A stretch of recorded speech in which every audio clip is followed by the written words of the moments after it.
Praise the lord. ಕರ್ತನಾದ ಯೇಸುವಿನ ಹೆಸರಿನಲ್ಲಿ ಎಲ್ಲರಿಗೂ ನನ್ನ ವಂದನೆಗಳು. ಪ್ರಕಟಣೆ ಪುಸ್ತಕವನ್ನು ಅಧ್ಯಯನ ಮಾಡ್ತಾ ಬಂದಿದ್ದೇವೆ. ಮುಂದುವರೆದ ಭಾಗವನ್ನು ಪ್ರಾರ್ಥನೆಯೊಂದಿಗೆ ಈಗ ನಾವು ಧ್ಯಾನ ಮಾಡೋಣ. ಪ್ರಿಯರೇ, ಪ್ರೀತಿ ಸ್ವರೂಪನಾದ ನಮ್ಮ ಪರಲೋಕ ತಂದೆಯೇ, ಯೇಸುವಿನ ನಾಮದಲ್ಲಿ ಪವಿತ್ರಾತ್ಮನ ಸಹಾಯದೊಂದಿಗೆ ನಿನ್ನ ಪಾದಕ್ಕೆ ನಾವು ಬಂದಿದ್ದೇವೆ. ಕರ್ತನೆ, ಒಳ್ಳೆಯ ಸಮಯಕ್ಕಾಗಿ ನಿನ್ನನ್ನು ನಾವು ಸ್ತುತಿಸಿಕೊಂಡಾಡ್ತಿದ್ದೇವೆ ಸ್ವಾಮಿ. ಕರ್ತನೆ, ನಮ್ಮ ಸ್ತುತಿ ಮತ್ತು ಆರಾಧನೆ ಎಂಬ ಯಜ್ಞವನ್ನು ಅಂಗೀಕಾರ ಮಾಡಿದ್ದಕ್ಕಾಗಿ ಸ್ತೋತ್ರ. ಕರ್ತನೆ, ಈ ಸಮಯದಲ್ಲಿ ಪ್ರಕಟಣೆ ಪುಸ್ತಕದ ಮುಂದುವರೆದ ಭಾಗವನ್ನು ಧ್ಯಾನ ಮಾಡುವಂಥ ಸಂದರ್ಭದಲ್ಲಿ ಪರಲೋಕದ ಆಲೋಚನೆ, ಪರಲೋಕದ ಜ್ಞಾನ, ಪರಲೋಕದ ಕೃಪೆ ಅನುಗ್ರಹಿಸಿ ಮುನ್ನಡೆಸಬೇಕಾಗಿ ಕರ್ತನೆ ಕೇಳಿಕೊಳ್ತಾನೆ. ನಮ್ಮನ್ನೇ ತಗ್ಗಿಸಿ ಕೈಗೊಪ್ಪಿಸಿಕೊಡ್ತೇವೆ ಯೇಸುವಿನ ಹೆಸರಲ್ಲಿ ತಂದೆಯೇ, ಆಮೆನ್. ಪುನರಾವರ್ತಿ ಯೇಸುವಿನ ಹೆಸರಲ್ಲಿ ಎಲ್ಲರಿಗೂ ನನ್ನ ವಂದನೆಗಳು. ನಾವು ಪ್ರಕಟಣೆ ಪುಸ್ತಕ ಅಧ್ಯಯನ ಮಾಡ್ತಾ ಇದ್ದೇವೆ. ಪ್ರಕಟಣೆ ಪುಸ್ತಕ 3ನೇ ಅಧ್ಯಾಯ 1-6 ವಾಕ್ಯ ಓದುವ. Book of revelation chapter 3 1-6 words. ಸಾರ್ದಿಸ್ನಲ್ಲಿರುವ ಸಭೆಯ ದೂತನಿಗೆ ಬರೆ, ದೇವರ 7 ಆತ್ಮಗಳು 7 ನಕ್ಷತ್ರಗಳು ಉಳ್ಳಾತನು ಹೇಳುವುದೇನೆಂದರೆ, ನಿನ್ನ ಕೃತ್ಯಗಳನ್ನು ಬಲ್ಲೆನು, ಜೀವಿಸುವನೆಂದು ಹೆಸರು ನಿನಗಿದ್ದರೂ ಸತ್ತವನಾಗಿದ್ದೆ ಎಂಬುದನ್ನು ಬಲ್ಲೆನು. ಎಚ್ಚರವಾಗಿರು, ಸಾಯುವ ಆಗಿದ್ದ ಉಳಿದವುಗಳನ್ನು ದೃಢಪಡಿಸು. ನನ್ನ ದೇವರ ಮುಂದೆ ನಿನ್ನ ಕೃತ್ಯಗಳಲ್ಲಿ ಒಂದಾದರೂ ಸಂಪೂರ್ಣವಾದದೆಂದು ನಾನು ಕಾಣಲಿಲ್ಲ. ಆದ್ದರಿಂದ ನೀನು ಹೊಂದಿದ ಉಪದೇಶವನ್ನು, ಅದನ್ನು ಕೇಳಿದ ರೀತಿಯನ್ನು ನೆನಪಿಗೆ ತಂದುಕೊಂಡು ಅದನ್ನು ಕಾಪಾಡಿಕೋ ಮತ್ತು ದೇವರ ಕಡೆಗೆ ತಿರುಗಿಕೋ. ನೀನು ಎಚ್ಚರವಾಗಿಲ್ಲದಿದ್ದರೆ ಕಳ್ಳನು ಬರುವಂತೆ ಬರುವೆನು. ನಾನು ಯಾವ ಗಳಿಗೆಯಲ್ಲಿ ನಿನ್ನ ಮೇಲೆ ಬರುವೆನೋ ಅದು ನಿನಗೆ ತಿಳಿಯೋದೇ ಇಲ್ಲ. ಆದರೂ ತಮ್ಮ ವಸ್ತುಗಳನ್ನು ಮೈಲಿಗೆ ಮಾಡಿಕೊಳ್ಳದಿರುವ ಸ್ವಲ್ಪ ಜನರು ಸಾರ್ದಿಸ್ನೊಳಗೆ ನಿನ್ನಲ್ಲಿದ್ದಾರೆ. ಅವರು ಯೋಗ್ಯರಾಗಿರುವುದರಿಂದ ಶುಭ್ರ ವಸ್ತ್ರಗಳನ್ನು ಧರಿಸಿಕೊಂಡು ನನ್ನ ಜೊತೆಯಲ್ಲಿ ನಡೆಯುವರು. ಜಯಶಾಲಿಗೆ ಹೀಗೆ ಶುಭ್ರ ವಸ್ತ್ರಗಳನ್ನು ಹೊದಿಸುವರು. ಜೀವಬಾಧ್ಯರ ಪಟ್ಟಿಯಿಂದ ಅವರ ಹೆಸರನ್ನು ನಾನು ಅಳಿಸಿಬಿಡದೆ ಅವನು ನನ್ನವನೆಂದು ನನ್ನ ತಂದೆಯ ಮುಂದೆಯೂ ಆತನ ದೂತರ ಮುಂದೆಯೂ ಒಪ್ಪುವೆನು. ದೇವರಾತ್ಮನ ಸಭೆಗಳಿಗೆ ಹೇಳುವುದನ್ನು ಕಿವಿ ಉಳ್ಳವನು ಕೇಳಲಿ. Praise the lord. ಪ್ರಿಯರೇ, ನಾವು ಮೊನ್ನೆಯಿಂದ ಸಾರ್ದಿಸ್ ಸಭೆಯ ಕುರಿತಾಗಿ ನಾವು ಧ್ಯಾನ ಮಾಡ್ತಾ ಬಂದಿದ್ದೇವೆ. ಇವತ್ತು ಮುಂದುವರೆದ ಭಾಗವನ್ನು ಧ್ಯಾನ ಮಾಡುವ. ಸಾರ್ದಿಸ್ ಸಭೆಯು 7 ಸಭೆಗಳಲ್ಲಿ ಒಂದು ಸಭೆ ಮಾತ್ರವಲ್ಲ, 5ನೇ ಸಭೆ ಕೂಡ ಆಗಿದೆ ಎಂಬುದಾಗಿ ನಾವು ತಿಳ್ಕೊಂಡಿದ್ದೇವೆ. ಪ್ರಿಯರೇ, ನಾವು ಇಲ್ಲಿ ಪ್ರಪ್ರಥಮವಾಗಿ 1ನೇ ವಾಕ್ಯದಲ್ಲಿ ನಾವು ಕಂಡೆವು. ಈ ಒಂದು ಸಾರ್ದಿಸ್ ಸಭೆಯನ್ನು ಅಡ್ರೆಸ್ ಮಾಡಿಕೊಂಡು, ವಿಳಾಸ ಹೇಳ್ಕೊಂಡು ಕರ್ತನು ಈ ಸಭೆಗೆ ಕೊಡುವಂಥ ಸಂದೇಶ. ಈ ಸಭೆಗೆ 2 ವಿಧವಾಗಿ ಕರ್ತನು ಪ್ರಕಟವಾಗ್ತಾ ಇದ್ದಾನೆ. ಒಂದು 7 ಆತ್ಮಗಳುಳ್ಳವನಾಗಿಯೂ ಮತ್ತು 7 ನಕ್ಷತ್ರಗಳುಳ್ಳವನಾಗಿ. ಇದರ ಬಗ್ಗೆ ಸಂಕ್ಷಿಪ್ತವಾಗಿ ನಾವು ಈಗಾಗಲೇ ನಾವು ಧ್ಯಾನ ಮಾಡಿದೆ ಪ್ರಿಯರೇ. ಮಾತ್ರವಲ್ಲದೆ ಈ ಸಭೆಗೆ 7 ವಿಧವಾದ ಎಚ್ಚರಿಕೆ ಸಂದೇಶವನ್ನು ಕರ್ತನು ಕೊಡುವಂಥದ್ದನ್ನು ಇಲ್ಲಿ ನಾವು ಕಾಣ್ತಾ ಇದ್ದೇವೆ. ಮೊದಲನೇದಾಗಿ ನಾವು ಈಗಾಗಲೇ ಧ್ಯಾನಿಸಿದ್ದೇವೆ, ನಿನ್ನ ಕೃತ್ಯಗಳನ್ನು ಬಲ್ಲೆನೆಂಬುದಾಗಿ. 2ನೇದಾಗಿ ನಾವು ನಿನ್ನೆ ದಿವಸ ಧ್ಯಾನ ಮಾಡಿದ್ದೇವೆ, ಜೀವಿಸುವನೆಂದು ನಿನಗೆ ಹೆಸರಿದ್ರು ನೀನು ಸತ್ತವನಾಗಿದ್ದೆಂಬುದಾಗಿ ಕರ್ತನು ಆ ಸಭೆಗೆ ಕೊಡುವಂಥ ಒಂದು ಸಂದೇಶ. ನಿನ್ನೆ ದಿವಸ ನಾವು ಈಗಾಗಲೇ ಇದನ್ನು ನಾವು ಧ್ಯಾನ ಮಾಡಿದ್ದೇವೆ. ಇವತ್ತು ನಾವು 3ನೇ ಸಂದೇಶದ ಬಗ್ಗೆ, ಅಂದರೆ 3 ಎಚ್ಚರಿಕೆಯ ಸಂದೇಶದ ಬಗ್ಗೆ ಧ್ಯಾನ ಮಾಡಲಿಕ್ಕೆ ಹೋಗ್ತೇವೆ. ನಾವು 1ನೇ ವಾಕ್ಯದಿಂದ ಓದುವ. ಸಾರ್ದಿಸ್ನಲ್ಲಿರುವ ಸಭೆಯ ದೂತನಿಗೆ ಬರೆ, ದೇವರ 7 ಆತ್ಮಗಳು 7 ನಕ್ಷತ್ರಗಳು ಉಳ್ಳಾತನು ಹೇಳುವುದೇನೆಂದರೆ, ನಿನ್ನ ಕೃತ್ಯಗಳನ್ನು ಬಲ್ಲೆನು, ಜೀವಿಸುವನು ಎಂದು ಹೆಸರು ನಿನಗಿದ್ದರೂ ಸತ್ತವನಾಗಿದ್ದೆ ಎಂಬುದನ್ನು ಬಲ್ಲೆನು. ಎಚ್ಚರವಾಗಿರು. ಬಸ್ 3ನೇ ಸಂದೇಶ ಇಲ್ಲಿ ಎಚ್ಚರವಾಗಿರು. ಈ ಸಭೆಗೆ ಕೊಡುವಂಥ 3ನೇ ಸಂದೇಶ ಎಚ್ಚರವಾಗಿರು ಎಂಬುದಾಗಿ ಕರ್ತನು ಕೊಡುವಂಥದ್ದನ್ನು ಅಲ್ಲಿ ನಾವು ಕಾಣ್ತಾ ಇದ್ದೇವೆ. ಸತ್ಯವೇದದಲ್ಲಿ ಆದಿಕಾಂಡದಿಂದ ಪ್ರಕಟಣೆವರೆಗೆ ನಾವು ಕಾಣುವಂಥ ಅನೇಕ ಎಚ್ಚರಿಕೆಯ ಸಂದೇಶಗಳನ್ನು ನಾವು ಕಾಣ್ತಾ ಇದ್ದೇವೆ. ಇಲ್ಲಿ ವೈಯಕ್ತಿಕವಾದ ಎಚ್ಚರಿಕೆ ಕೂಡ ಇದೆ. ಸಭೆಗಾಗಿರುವಂಥ ಒಂದು ಎಚ್ಚರಿಕೆಯನ್ನು ಕೂಡ ಇಲ್ಲಿ ನಾವು ಕಾಣಲಿಕ್ಕೆ ನಮಗೆ ಸಾಧ್ಯವಾಗ್ತಾ ಇದೆ. ಎಚ್ಚರಿಕೆಯಾಗಿರೆಂಬಂಥ ಒಂದು ಸಂದೇಶವನ್ನು ಇಲ್ಲಿ ಕರ್ತನು ಇವತ್ತು ನಮ್ಮೆಲ್ಲರಿಗೂ ಕೂಡ ಆತನು ಕೊಡ್ತಾ ಇದ್ದಾನೆ ಅಂತ ಹೇಳ್ಕೋಬೇಕು. ನಾವು 1-2 ವಾಕ್ಯಗಳನ್ನು ಓದಿಕೊಡೋಣ ಪ್ರಿಯರೇ. ನಾವು 1 ತಿಮೋತಿ ಚಾಪ್ಟರ್ 4:16 ತಿಮೋತಿಯನಿಗೆ ಪತ್ರಿಕೆಯನ್ನು ಬರೆಯುವ ಸಂದರ್ಭದಲ್ಲಿ ಪೌಲನು ಹೇಳ್ತಾರೆ, ನಿನ್ನ ವಿಷಯದಲ್ಲಿಯೂ ನಿನ್ನ ಉಪದೇಶದ ವಿಷಯದಲ್ಲಿಯೂ ಎಚ್ಚರಿಕೆ ಆಗಿರೆಂಬುದಾಗಿ ಹೇಳ್ತಾ ಇದ್ದಾನೆ. ಓದುವ.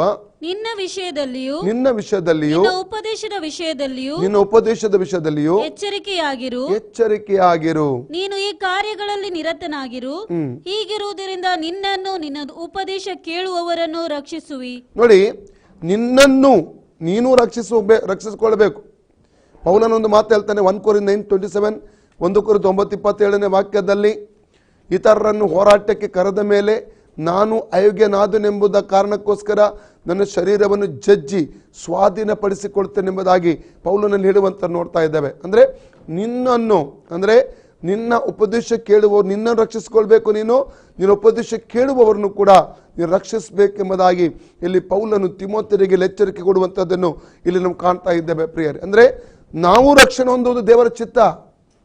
ಇನ್ನೊಬ್ಬರಿಗೆ ಎಚ್ಚರಿಕೆ ಕೊಟ್ಟು, ಇನ್ನೊಬ್ಬರಿಗೆ ಉಪದೇಶ ಕೊಟ್ಟು, ಸ್ವಾರ್ಥ ಕೊಟ್ಟು ಕೊನೆಗೆ ನಾವೇ ರಕ್ಷಣೆ ಹೊಂದದೆ ಹೋದರೆ, ಕಳೆದ ಒಂದು 2-3 ವರ್ಷಗಳಿಂದ ಒಬ್ಬ ಸಹೋದರ ನನಗೆ, ಈಗ ಅವರು ಸೇವಕರು, ಅವರು ನನಗೆ ಒಂದು ವಿಷಯ ಹೇಳ್ತಾ ಇದ್ರು, ಅವರಿಗೆ ಹೇಗೆ ಸ್ವಾರ್ಥ ಸಿಕ್ಕಿತೆಂಬುದಾಗಿ.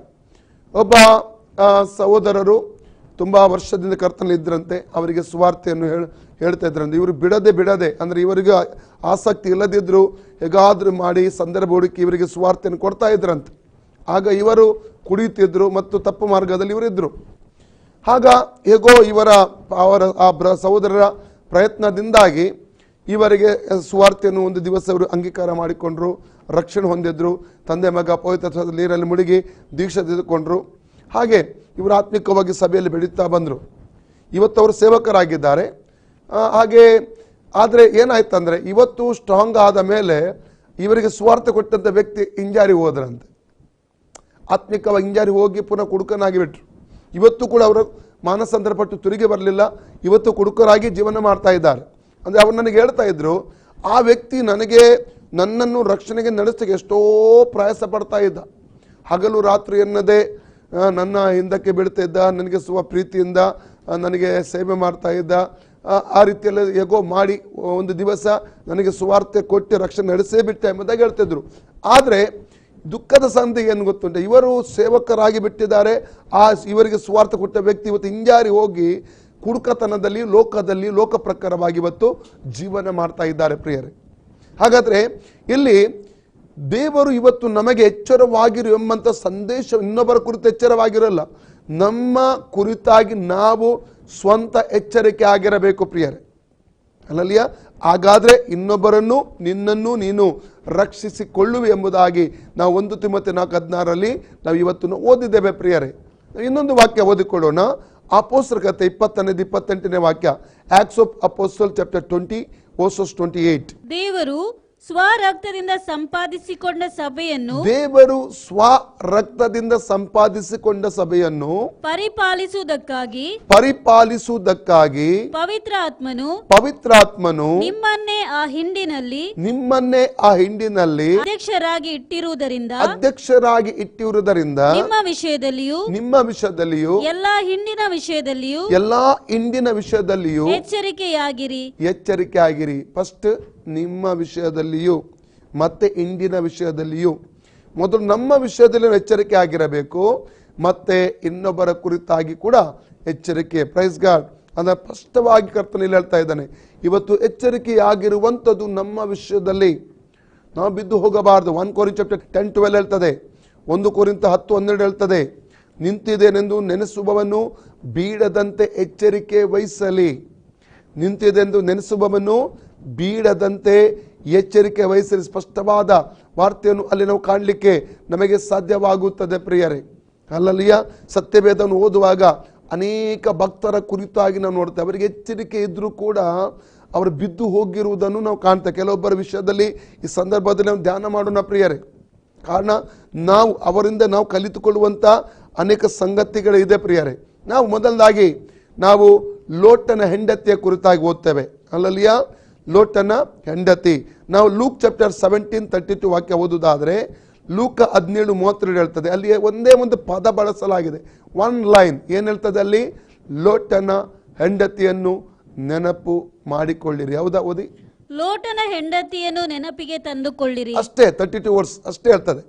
ಲೋಟನ ಹೆಂಡತಿಯನ್ನು ನೆನಪು ಮಾಡಿಕೊಳ್ಳಿರಿ. ಲೋಟನ ಹೆಂಡತಿಯನ್ನು ನೆನಪು ಮಾಡುವಾಗ ಅವಳ ಹೆಸರು ಏನು ಅಂತ ನಮಗೆ ಗೊತ್ತಿಲ್ಲ. ಸತ್ಯವೇದ ಅವಳ ಹೆಸರನ್ನು ಹೇಳಿಲ್ಲ. ಆದರೆ ಅವಳ ವಿಷಯದ ಬಗ್ಗೆ ಸತ್ಯವೇದ ನಮಗೆ ತಿಳಿಸಿದೆ. ಅಂದರೆ ನಾವು ಹಿಂದಕ್ಕೆ ನೋಡಬಾರದು, ಲೋಕಕ್ಕೆ ಅಂಟಿಕೊಂಡಿರಬಾರದು ಎಂಬ ಕಾರಣಕ್ಕೋಸ್ಕರವಾಗಿ ದೇವರು ನಮಗೆ ಎಚ್ಚರಿಕೆ ಕೊಡುತ್ತಾ ಇದ್ದಾನೆ. ಲೋಟನ ಹೆಂಡತಿಯನ್ನು ನೆನಪು ಮಾಡಿಕೊಳ್ಳಿರಿ. ನಾವು ಆದಿಕಾಂಡ 19ನೇ ಅಧ್ಯಾಯಕ್ಕೆ ಬರುವ, ನಾವು ಜೆನಿಸಿಸ್ ಚಾಪ್ಟರ್ 19ಗೆ ಬರುವ ಪ್ರಿಯರೇ. ಅಲ್ಲಿ 12 ವರ್ಸಸ್ಸಿಂದ ನಾವು 16 ವರ್ಸಸ್ವರೆಗೆ ಓದುವುದಾದರೆ ದೇವರು ಅಲ್ಲಿ ತನ್ನ ದೂತರನ್ನು ಕಳಿಸ್ತಾ ಇದ್ದಾನೆ. ಯಾವುದಕ್ಕಾಗಿ? ಆ ಒಂದು ಅವರ ಪಾಪಕ್ಕೋಸ್ಕರವಾಗಿ ಆ ಸೊದೋಮ್ ಮತ್ತು ಗೊಮೋರವನ್ನು ನಾಶ ಮಾಡುವುದಕ್ಕೋಸ್ಕರ. ಆದರೆ ಅಬ್ರಾಮನ ಒಂದು ಪ್ರಾರ್ಥನೆಯಿಂದಾಗಿ ಲೋಟ ಮತ್ತು ಅವನ ಕುಟುಂಬಕ್ಕೆ ಒಂದು ಅವಕಾಶ ಸಿಗ್ತಾ ಇದೆ. ಅವರಿಗೆ ರಕ್ಷಣೆ ಹೊಂದುವುದಕ್ಕಾಗಿ ಒಂದು ಅವಕಾಶ ಸಿಗ್ತಾ ಇದೆ. ಇಲ್ಲಿನ 12ನೇ ವಾಕ್ಯದಿಂದ ಓದುವ. ಆಗ ದೂತರು ಲೋಟನಿಗೆ, ಇಲ್ಲಿ ನಿನಗೆ ಇನ್ನಾರಿದ್ದಾರೆ, ಅಳಿಯಂದಿರನ್ನು, ಗಂಡು ಹೆಣ್ಣು ಮಕ್ಕಳನ್ನು, ಪಟ್ಟಣದಲ್ಲಿರುವ ಬೇರೆ ಎಲ್ಲರನ್ನು ಊರ ಹೊರಕ್ಕೆ ಕರೆದುಕೊಂಡು ಬಾ. ನಾವು ಈ ಸ್ಥಳವನ್ನು ನಾಶ ಮಾಡುವುದಕ್ಕೆ ಬಂದವರು. ಇಲ್ಲಿಯವರ ವಿಷಯವಾಗಿ ಬಹು ದೊಡ್ಡ ಮೊರೆಯು ಯೆಹೋವನಿಗೆ ಮುಟ್ಟಿದ್ದರಿಂದ ಇವರನ್ನು ನಾಶ ಮಾಡುವುದಕ್ಕಾಗಿ ಆತನು ನಮ್ಮನ್ನು ಕಳಿಸಿದ್ದಾನೆ ಎಂದು ಹೇಳಿದರು. ಆಗ ಲೋಟನು ಹೊರಕ್ಕೆ ಹೋಗಿ ತನ್ನ ಹೆಣ್ಣು ಮಕ್ಕಳನ್ನು ಗೊತ್ತು ಮಾಡಿಕೊಂಡಿದ್ದ ಅಳಿಯಂದಿರಿಗೆ ಈ ಸಂಗತಿಯನ್ನು ತಿಳಿಸಿ, ನೀವೆದ್ದು ಈ ಸ್ಥಳವನ್ನು ಬಿಟ್ಟು ಹೋಗಿ, ಯೆಹೋವನು ಈ ಊರನ್ನು ನಾಶ ಮಾಡುತ್ತಾನೆ ಎಂದು ಹೇಳಿದನು. ಆದರೆ ಅವನು ಅವರಿಗೆ ಗೇಲಿ ಮಾಡುವವನಾಗಿ ಕಾಣಿಸಿದನು. ನೋಡಿ, ಎಚ್ಚರಿಸುವಾಗ ಗೇಲಿ ಮಾಡುವವನಾಗಿ ಕಾಣ್ತಾ ಇದ್ದಾನೆ. ಅನೇಕರಿಗೆ ಸುವಾರ್ತೆ ಹೇಳುವಾಗ ನಾವು ಗೇಲಿ ಮಾಡುವವರೇ ಕಾಣ್ತೇವೆ ನಾವು. ಓಕೆ, ಮುಂದೆ ಓದಿ. ಹೊತ್ತು ಮೂಡುವುದಕ್ಕೆ ಮುಂಚೆ ಆ ದೂತನು ಲೋಟನಿಗೆ, ನೀನೆದ್ದು ಇಲ್ಲಿರುವ ನಿನ್ನ ಹೆಂಡತಿಯನ್ನು, ನಿನ್ನ 2 ಹೆಣ್ಣು ಮಕ್ಕಳನ್ನು ಬೇಗ ಕರೆದುಕೊಂಡು ಹೋಗು. ಊರಿಗೆ ಉಂಟಾಗುವ ದಂಡನೆಯಿಂದ ನಿನಗೂ ನಾಶ ಉಂಟಾದೀತು ಎಂದು ಹೇಳಿ ತ್ವರೆಪಡಿಸಿದರು. ಅವನು ತಡ ಮಾಡಲು ಯೆಹೋವನು ಅವನನ್ನು ಕನಿಕರಿಸಿದ್ದರಿಂದ ಆ ಮನುಷ್ಯರು ಅವನನ್ನು ಅವನ ಹೆಂಡತಿ ಮಕ್ಕಳನ್ನು ಕೈ ಹಿಡಿದು ಹೊರಕ್ಕೆ ತಂದು ಊರಾಚೆಗೆ ಬಿಟ್ಟರು. ನೋಡಿ, ದೇವರು ಏನ್ ಮಾಡ್ತಾ ಇದ್ದಾನೆ? ಲೋಟನನ್ನು ಹೇಗಾದ್ ತಪ್ಪಿಸಬೇಕು. ಲೋಟ ಮತ್ತು ಅವನ ಹೆಂಡತಿ ಮಕ್ಕಳ ಮೇಲೆ ದೇವರಿಗೆ ಒಂದು ದಯೆ ಉಂಟಾಗ್ತಾ ಇದೆ. ಅದಕ್ಕೆ ಒಂದು ರೀಸನ್ ಇದೆ, ಕಾರಣ ಇದೆ. ಏನು? ಅವನು ನೀತಿವಂತನಾಗಿದ್ದ. ಎರಡನೇದಾಗಿ ಅಬ್ರಹಾಮನ ಪ್ರಾರ್ಥನೆ. ಜೆನೆಸಿಸ್ ಚಾಪ್ಟರ್ 18:22 ಇಂದ ಅಬ್ರಹಾಮ ಮಾಡಿದಂಥ ಒಂದು ಪ್ರಾರ್ಥನೆ ಇಲ್ಲಿ ನಾವು ಕಾಣ್ತಾ ಇದ್ದೇವೆ. ದೇವರ ಕೃಪೆಯಿಂದ ಅವನಿಗೂ ಅವನ ಕುಟುಂಬಕ್ಕೊಂದು ಆ ನಾಶನ ತಪ್ಪಿಸಿಕೊಳ್ಳುವುದಕ್ಕೆ ಒಂದು ಅವಕಾಶವು ಸಿಗ್ತಾ ಇದೆ. ಇವತ್ತು ನಾವು ಪ್ರಾರ್ಥನೆ ಮಾಡುವ ನಿಮಿತ್ತ ಲೋಕಕ್ಕೆ ಬರಲಿಕ್ಕಿರುವಂಥ ನಾಶನದಿಂದ ಅನೇಕ ಆತ್ಮಗಳು ರಕ್ಷಣೆ ಹೊಂದುವುದಕ್ಕೆ ಸಾಧ್ಯವಿದೆ ಪ್ರಿಯರೇ. ಇಲ್ಲಿ ಅವನು ತಡ ಮಾಡ್ತಾ ಇದ್ದಾನೆ. ಕೆಲವೊಮ್ಮೆ ಏನಾಗ್ತದೆ, ನಾವು ಲೋಕದಲ್ಲಿ ಅಂಟಿಕೊಂಡಿರುವುದರಿಂದಾಗಿ ನಮಗೆ ಪ್ರಿಪೇರ್ ಮಾಡಲಿಕ್ಕೆ ಆಗ್ತಾ ಇಲ್ಲ ಪರಲೋಕದ ಕಡೆಗೆ. ಅದಕ್ಕೆ ನೋಡಿ, ಕೊಲೊಸ್ಸಿಯನ್ಸ್ ಚಾಪ್ಟರ್ 3:1-3 ವಾಕ್ಯ ಓದುವಾಗ ಅಲ್ಲಿ ಪೌಲನು ಸುಂದರವಾಗಿ ಹೇಳ್ತಾ ಇದ್ದಾನೆ. ಅಂದ್ರೆ ಕ್ರಿಸ್ತನೊಂದಿಗೆ ಎಬ್ಬಿಸಲ್ಪಟ್ಟು ಓದಿ ವಾಕ್ಯ ಸಿಕ್ಕಿದ್ರೆ, ಆದ ಕಾರಣ ನೀವು ಕ್ರಿಸ್ತನೊಂದಿಗೆ ಎಬ್ಬಿಸಲ್ಪಟ್ಟಿದ್ದೇವೆ ಪ್ರಿಯರೇ. ನಾವು ಸತ್ತು ಹೋಗಿದ್ದೆವು. ನೆನಪಿಟ್ಟುಕೊಳ್ಳಿ, ನಿನ್ನೆ ದಿವಸ ನಾವು ಆತ್ಮಿಕ ಮರಣದ ಕುರಿತಾಗಿ, ನಿನ್ನೆ ಆತ್ಮದ ಮರಣದ ಕುರಿತಾಗಿ ಧ್ಯಾನ ಮಾಡಿದ್ದೇವೆ. ನಾವು ಸತ್ತು ಹೋಗಿ ಆತ್ಮದಲ್ಲಿ ಸತ್ತವರಾಗಿದ್ದೆವು. ಆದಾಮನಲ್ಲಿ ಆತ್ಮದಲ್ಲಿ ಸತ್ತವರಾಗಿದ್ದೆವು, ಕ್ರಿಸ್ತನಲ್ಲಿ ಆತ್ಮದಲ್ಲಿ ಜೀವಿತರಾಗಿದ್ದೇವೆ. ಇಲ್ಲಿ ಒಂದು ಕೊಲೊಸ್ಸೆ ಚಾಪ್ಟರ್ 3 ಬರೆದಿಟ್ಟು 1 ಕೊರಿಂಥ ಚಾಪ್ಟರ್ 15:22 ಬನ್ನಿ. 1 ಕೊರಿಂಥ 15:22 ವಾಕ್ಯ. ಯಾವ ಪ್ರಕಾರ ಆದಾಮನ ಸಂಬಂಧದಿಂದ ಎಲ್ಲರೂ ಸಾಯುವರಾದರೂ, ಆದಾಮನ ಸಂಬಂಧ ಎಲ್ಲರೂ ಸತ್ತು ಹೋದ್ರು, ಆತ್ಮದಲ್ಲಿ ಸತ್ತು ಹೋದ್ರು. ಅದೇ ಪ್ರಕಾರ ಕ್ರಿಸ್ತನ ಯೇಸು ಕ್ರಿಸ್ತನ ಸಂಬಂಧದಿಂದ ಎಲ್ಲರೂ ಜೀವಿತರಾಗುವರು. Praise God. ನಾವು ಜೀವಿಸಲ್ಪಟ್ಟ ಈಗ ನಾವು ಯಾರೆಲ್ಲ ಯೇಸು ಸ್ವಾಮಿಯನ್ನು ರಕ್ಷಕನು ಒಡೆಯನ್ನು ಅಂಗೀಕಾರ ಮಾಡಿದಾರೋ ಅವರೆಲ್ಲ ಜೀವಿಸ್ತಾ ಇದ್ದಾರೆ ಆತ್ಮದಲ್ಲಿ. ನಾವು ಎಬ್ಬಿಸಲ್ಪಟ್ಟಿದ್ದೇವೆ. ಓಕೆ, ಕೊಲೊಸ್ಸೆ ಚಾಪ್ಟರ್ 3 ಬನ್ನಿ. ಆದ ಕಾರಣ ನೀವು ಕ್ರಿಸ್ತನೊಂದಿಗೆ ಎಬ್ಬಿಸಲ್ಪಟ್ಟಿರುವುದರಿಂದ ಮೇಲಿರುವುಗಳನ್ನು ಹುಡುಕಿರಿ. ಯಾವುದನ್ನೀಗ ಹುಡುಕಬೇಕು ನಾವು? ಮೇಲಿನ ಮನುಷ್ಯರು ನಾವು. ಫಿಲಿಪ್ಪಿ 3:20, ಫಿಲಿಪ್ಪಿ 3:20 ಹೇಳ್ತದೆ, ನಾವು ಪರಲೋಕ ಸಂಸ್ಥಾನದವರು, ಪರಲೋಕದ ಪ್ರಜೆಗಳು, ಆತ್ಮದಲ್ಲಿ ಪರಲೋಕದ ಪ್ರಜೆಗಳು ನಾವು. ಅದಕ್ಕಾಗಿ ಮೇಲಿನ ಸಂಗತಿನ ಹುಡುಕಬೇಕು ಎಂಬುದಾಗಿ ಕರ್ತನು ನಮಗೆ ಆಲೋಚನೆ ಹೇಳ್ತಾ ಇದ್ದಾನೆ. ಓಕೆ, ಮುಂದೆ ಓದಿ. ಅಲ್ಲಿ ಕ್ರಿಸ್ತನು ದೇವರ ಬಲಗಡೆಯಲ್ಲಿ ಆಸನ ರೂಢನಾಗಿದ್ದಾನೆ. ಮೇಲಿರುವಂತವುಗಳ ಮೇಲೆ ಮನಸ್ಸಿಡಿರಿ. ಮೇಲಿರುವಂತವುಗಳ ಮೇಲೆ ಮನಸ್ಸಿಡಿರಿ. ಯಾವುದರ ಮೇಲೆ? ಮೇಲೆ ಇರುವಂತವುಗಳ ಮೇಲೆ ಮನಸ್ಸಿಡಿರಿ. Praise God. ಹಾಗಾದ್ರೆ ನಾವು ಪರಲೋಕಕ್ಕೆ ಸಂಬಂಧವಾದ ವಿಷಯಗಳ ಮೇಲೆ ಮನಸ್ಸಿಡಬೇಕೆಂತ ದೇವರ ವಾಕ್ಯ ನಮಗೆ ಎಚ್ಚರಿಕೆಯನ್ನು ಕೊಡುವಂಥದ್ದಾಗಿದೆ ಪ್ರಿಯರೇ. ಅನೇಕ ಸಲ ಲೋಕದಲ್ಲಿ ನಾವು ಬೇಗನೆ ಅಂಟಿಕೊಂಡು ಬಿಡ್ತೇವೆ ಪ್ರಿಯರೇ. ಆದ ಕಾರಣ ಈ ಸೋದೋಮ್ ಗೊಮೋರ ಇದರ ಕುರಿತಾಗಿ ಹೇಳಬೇಕಾದ್ರೆ ಈ ಲೋಟನಿಗೆ ಒಂದು ಚರಿತ್ರೆ ಇದೆ ಪ್ರಿಯರೇ. ಯಾಕಂದರೆ ಅಬ್ರಹಾಮನನ್ನು ದೇವರು ಅಲ್ಲಿಂದ ಕಲ್ದಿಯರ ಊರೆಂಬ ಪಟ್ಟಣದಿಂದ ಹೊರಡಿಸುವಾಗ, ನಿನ್ನ ಬಂಧು ಬಳಗ, ನಿನ್ನ ಸ್ವದೇಶ ಮತ್ತು ನಿನ್ನ ತಂದೆ ಮನೆ ಎಲ್ಲವನ್ನು ಬಿಟ್ಟು ನಾನು ಹೇಳುವಂಥ ದೇಶಕ್ಕೆ ಹೋಗಬೇಕು. ಆಗ 7 ಆಶೀರ್ವಾದ ಬಿಡುಗಡೆ ಮಾಡಿದ. ಎಲ್ಲಿ? ಜೆನಿಸಿಸ್ ಚಾಪ್ಟರ್ 12, 1-3 7 ವಿಧವಾದ ಆಶೀರ್ವಾದ. ನಿನ್ನನ್ನು ದೊಡ್ಡ ಜನಾಂಗವನ್ನಾಗಿ ಮಾಡ್ತೇನೆ, ನಿನ್ನನ್ನು ಆಶೀರ್ವದಿಸುತ್ತೇನೆ, ನಿನ್ನ ಹೆಸರನ್ನು ಪ್ರಖ್ಯಾತಿಗೆ ನಡೆಸುತ್ತೇನೆ, ನೀನು ಆಶೀರ್ವಾದ ನಿಧಿ ಆಗುತ್ತೆ. 5ನೇದಾಗಿ ನಿನ್ನನ್ನು ಆಶೀರ್ವಾದ ಮಾಡ್ತೇನೆ, ನಿನ್ನ ಶಪಿಸುತ್ತೇನೆ, ನಿನ್ನ ಮೂಲಕ ಭೂಲೋಕದ ಎಲ್ಲ ಕುಲಗಳಿಗೂ ಆಶೀರ್ವಾದ ಉಂಟಾಗುವುದು. 7 ಆಶೀರ್ವಾದ ದೇವರು ಬಿಡುಗಡೆ ಮಾಡಿದ. 4ನೇ ವಾಕ್ಯ ಓದಿ ಜೆನಿಸಿಸ್ 12:4 ಓದಿ. ಯೆಹೋವನು ಹೇಳಿದ ಮೇರೆಗೆ ಅಬ್ರಾಮನು ಹೊರಟು ಹೋದನು, ಲೋಟನು ಸಂಗಡ ಹೋದನು.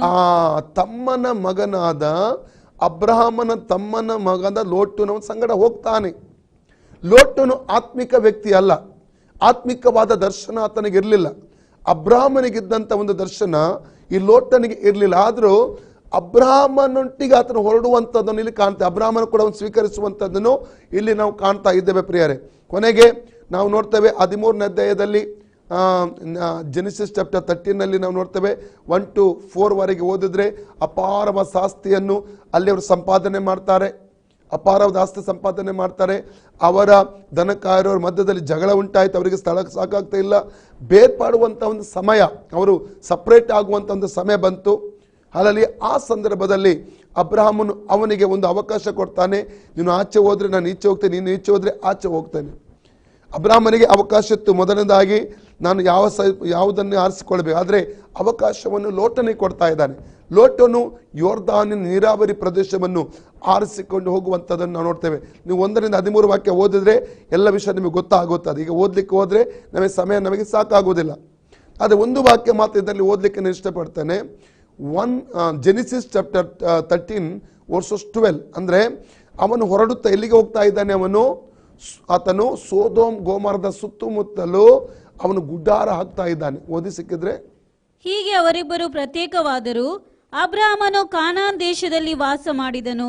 ಲೋಟನು ಯೋರ್ದಾನ್ ಹೊಳೆಯ ಸುತ್ತನ ಊರುಗಳಲ್ಲಿ ಗುಡಾರ ಹಾಕಿಸಿ ವಸತಿ ಮಾಡುತ್ತಾ ಸೋದೋಮಿಗೆ ಬಂದನು. ಪ್ರೈಸ್ ನೋಡಿ, ಅಲ್ಲಿ ಸುತ್ತಮುತ್ತಲು ಅಲ್ಲಿ ಗುಡಾರ ಹಾಕುತ್ತಾ ಸೋದೋಮಿಗೆ ಬರ್ತಾನೆ. ನಾವು 14 ಚಾಪ್ಟರ್ 12 ಜೆನಿಸಿಸ್ 14:12 ಆದಿಕಾಂಡ 14-12 ವಾಕ್ಯ ಓದಿಕೊಳ್ಳೋಣ.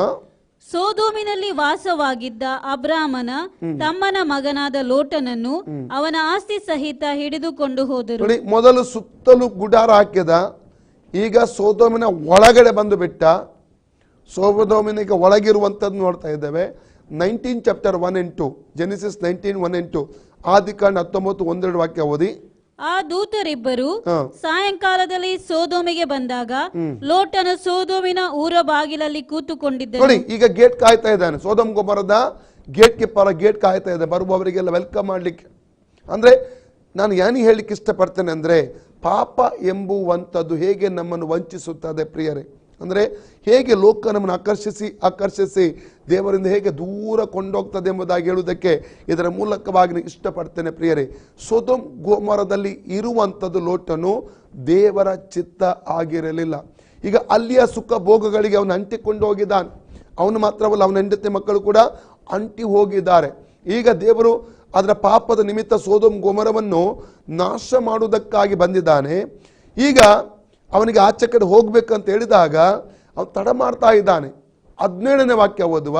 ಜೆನಿಸಿಸ್ ಚಾಪ್ಟರ್ 19:17 ಆದಿಕಾಂಡ 19:17 ಇಲ್ಲಿ ಒಳ್ಳೆ ಎಚ್ಚರಿಕೆ ದೇವರು ಕೊಡ್ತಾನೆ ನೋಡಿ. ಆತನು ಓಡಿ ಹೋಗು. ಮೊದಲದಾಗಿ ಎಂತ ಎಚ್ಚರಿಕೆ ಕೊಡ್ತಾ ಇದ್ದ ದೇವರು? ಓಡಿ ಹೋಗು. ದೇವರು ಇವತ್ತು ನಿನ್ನನ್ನು ಎಚ್ಚರಿಸುವಂಥದ್ದು. ಪಾಪದಿಂದ ಓಡಿ ಹೋಗು, ಇಚ್ಛೆಗಳಿಂದ ಓಡಿ ಹೋಗು. ಹಲ್ಲೆಲೂಯಾ. ಅಥವಾ ಪಾಪಕ್ಕೆ ಸಂಬಂಧವಾದ ವಿಷಯಗಳಿಂದ ಓಡಿ ಹೋಗು. ದೇವರಿಂದ ದೂರ ತೆಗೆದುಕೊಂಡು ಹೋಗುವ ಸಂಗತಿಯಿಂದ ಓಡಿ ಹೋಗು. ದೇವರು ನಮ್ಮನ್ನು ಹೇಳುವಂಥದ್ದು. Praise God.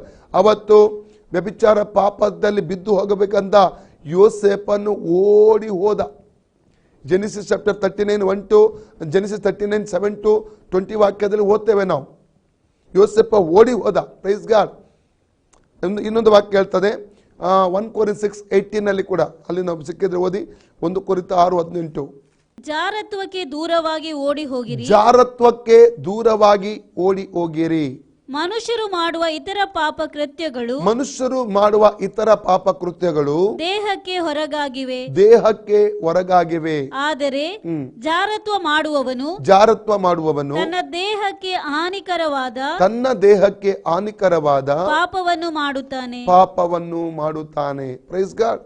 ಜಾರತ್ವಕ್ಕೆ ದೂರ ಓಡಿ ಹೋಗಿರಿ, ಪಾಪಕ್ಕೆ ದೂರ ಓಡಿ ಹೋಗಿರಿ. ಅವತ್ತು ದೇವರ ಎಚ್ಚರಿಕೆ ಕೊಡ್ತಾ ಇದ್ದಾನೆ. ಒಂದು ವೇಳೆ ಓಡಿ ಹೋಗದೆ ಹೋದ್ರೆ ಏನಾಗ್ತದೆ ಅಂತ ಮುಂದೆ ದೇವರು ಹೇಳ್ತಾನೆ ನೋಡಿ. ಓಡಿ ಹೋಗು, ಮುಂದೆ ಓದಿ. ಪ್ರಾಣವನ್ನು ಉಳಿಸಿಕೋ, ಎಡದಿಗೆ ಪ್ರಾಣವನ್ನು ಉಳಿಸಿಕೋ. ನಾವು ಓಡಿ ಹೋಗದೆ ಹೋದರೆ ನಾವು ಆತ್ಮ ರಕ್ಷಣೆ ಕಳ್ಕೊಳ್ತೇವೆ. ಇಂಥ ಸಂಗತಿಗಳಿಂದ ನಾವು ಓಡಿ ಹೋಗಬೇಕು. ಪ್ರಾಣವನ್ನು ಕಾಪಾಡಿಕೋ, ಮುಂದೆ ಓದಿ. ಹಿಂದಕ್ಕೆ ನೋಡಬೇಡ. ಮೂರನೇದಾಗಿ ಏನ್ ಹೇಳ್ತದೆ ವಾಕ್ಯ? ಹಿಂದಕ್ಕೆ ನೋಡಬೇಡ. ಅವನ ಹೆಂಡತಿ ಏನ್ ಮಾಡಿ ಮುಂದಿನ ವಾಕ್ಯದಲ್ಲಿ 26ನೇ ವಾಕ್ಯದಲ್ಲಿ ಓದ್ತೇವೆ.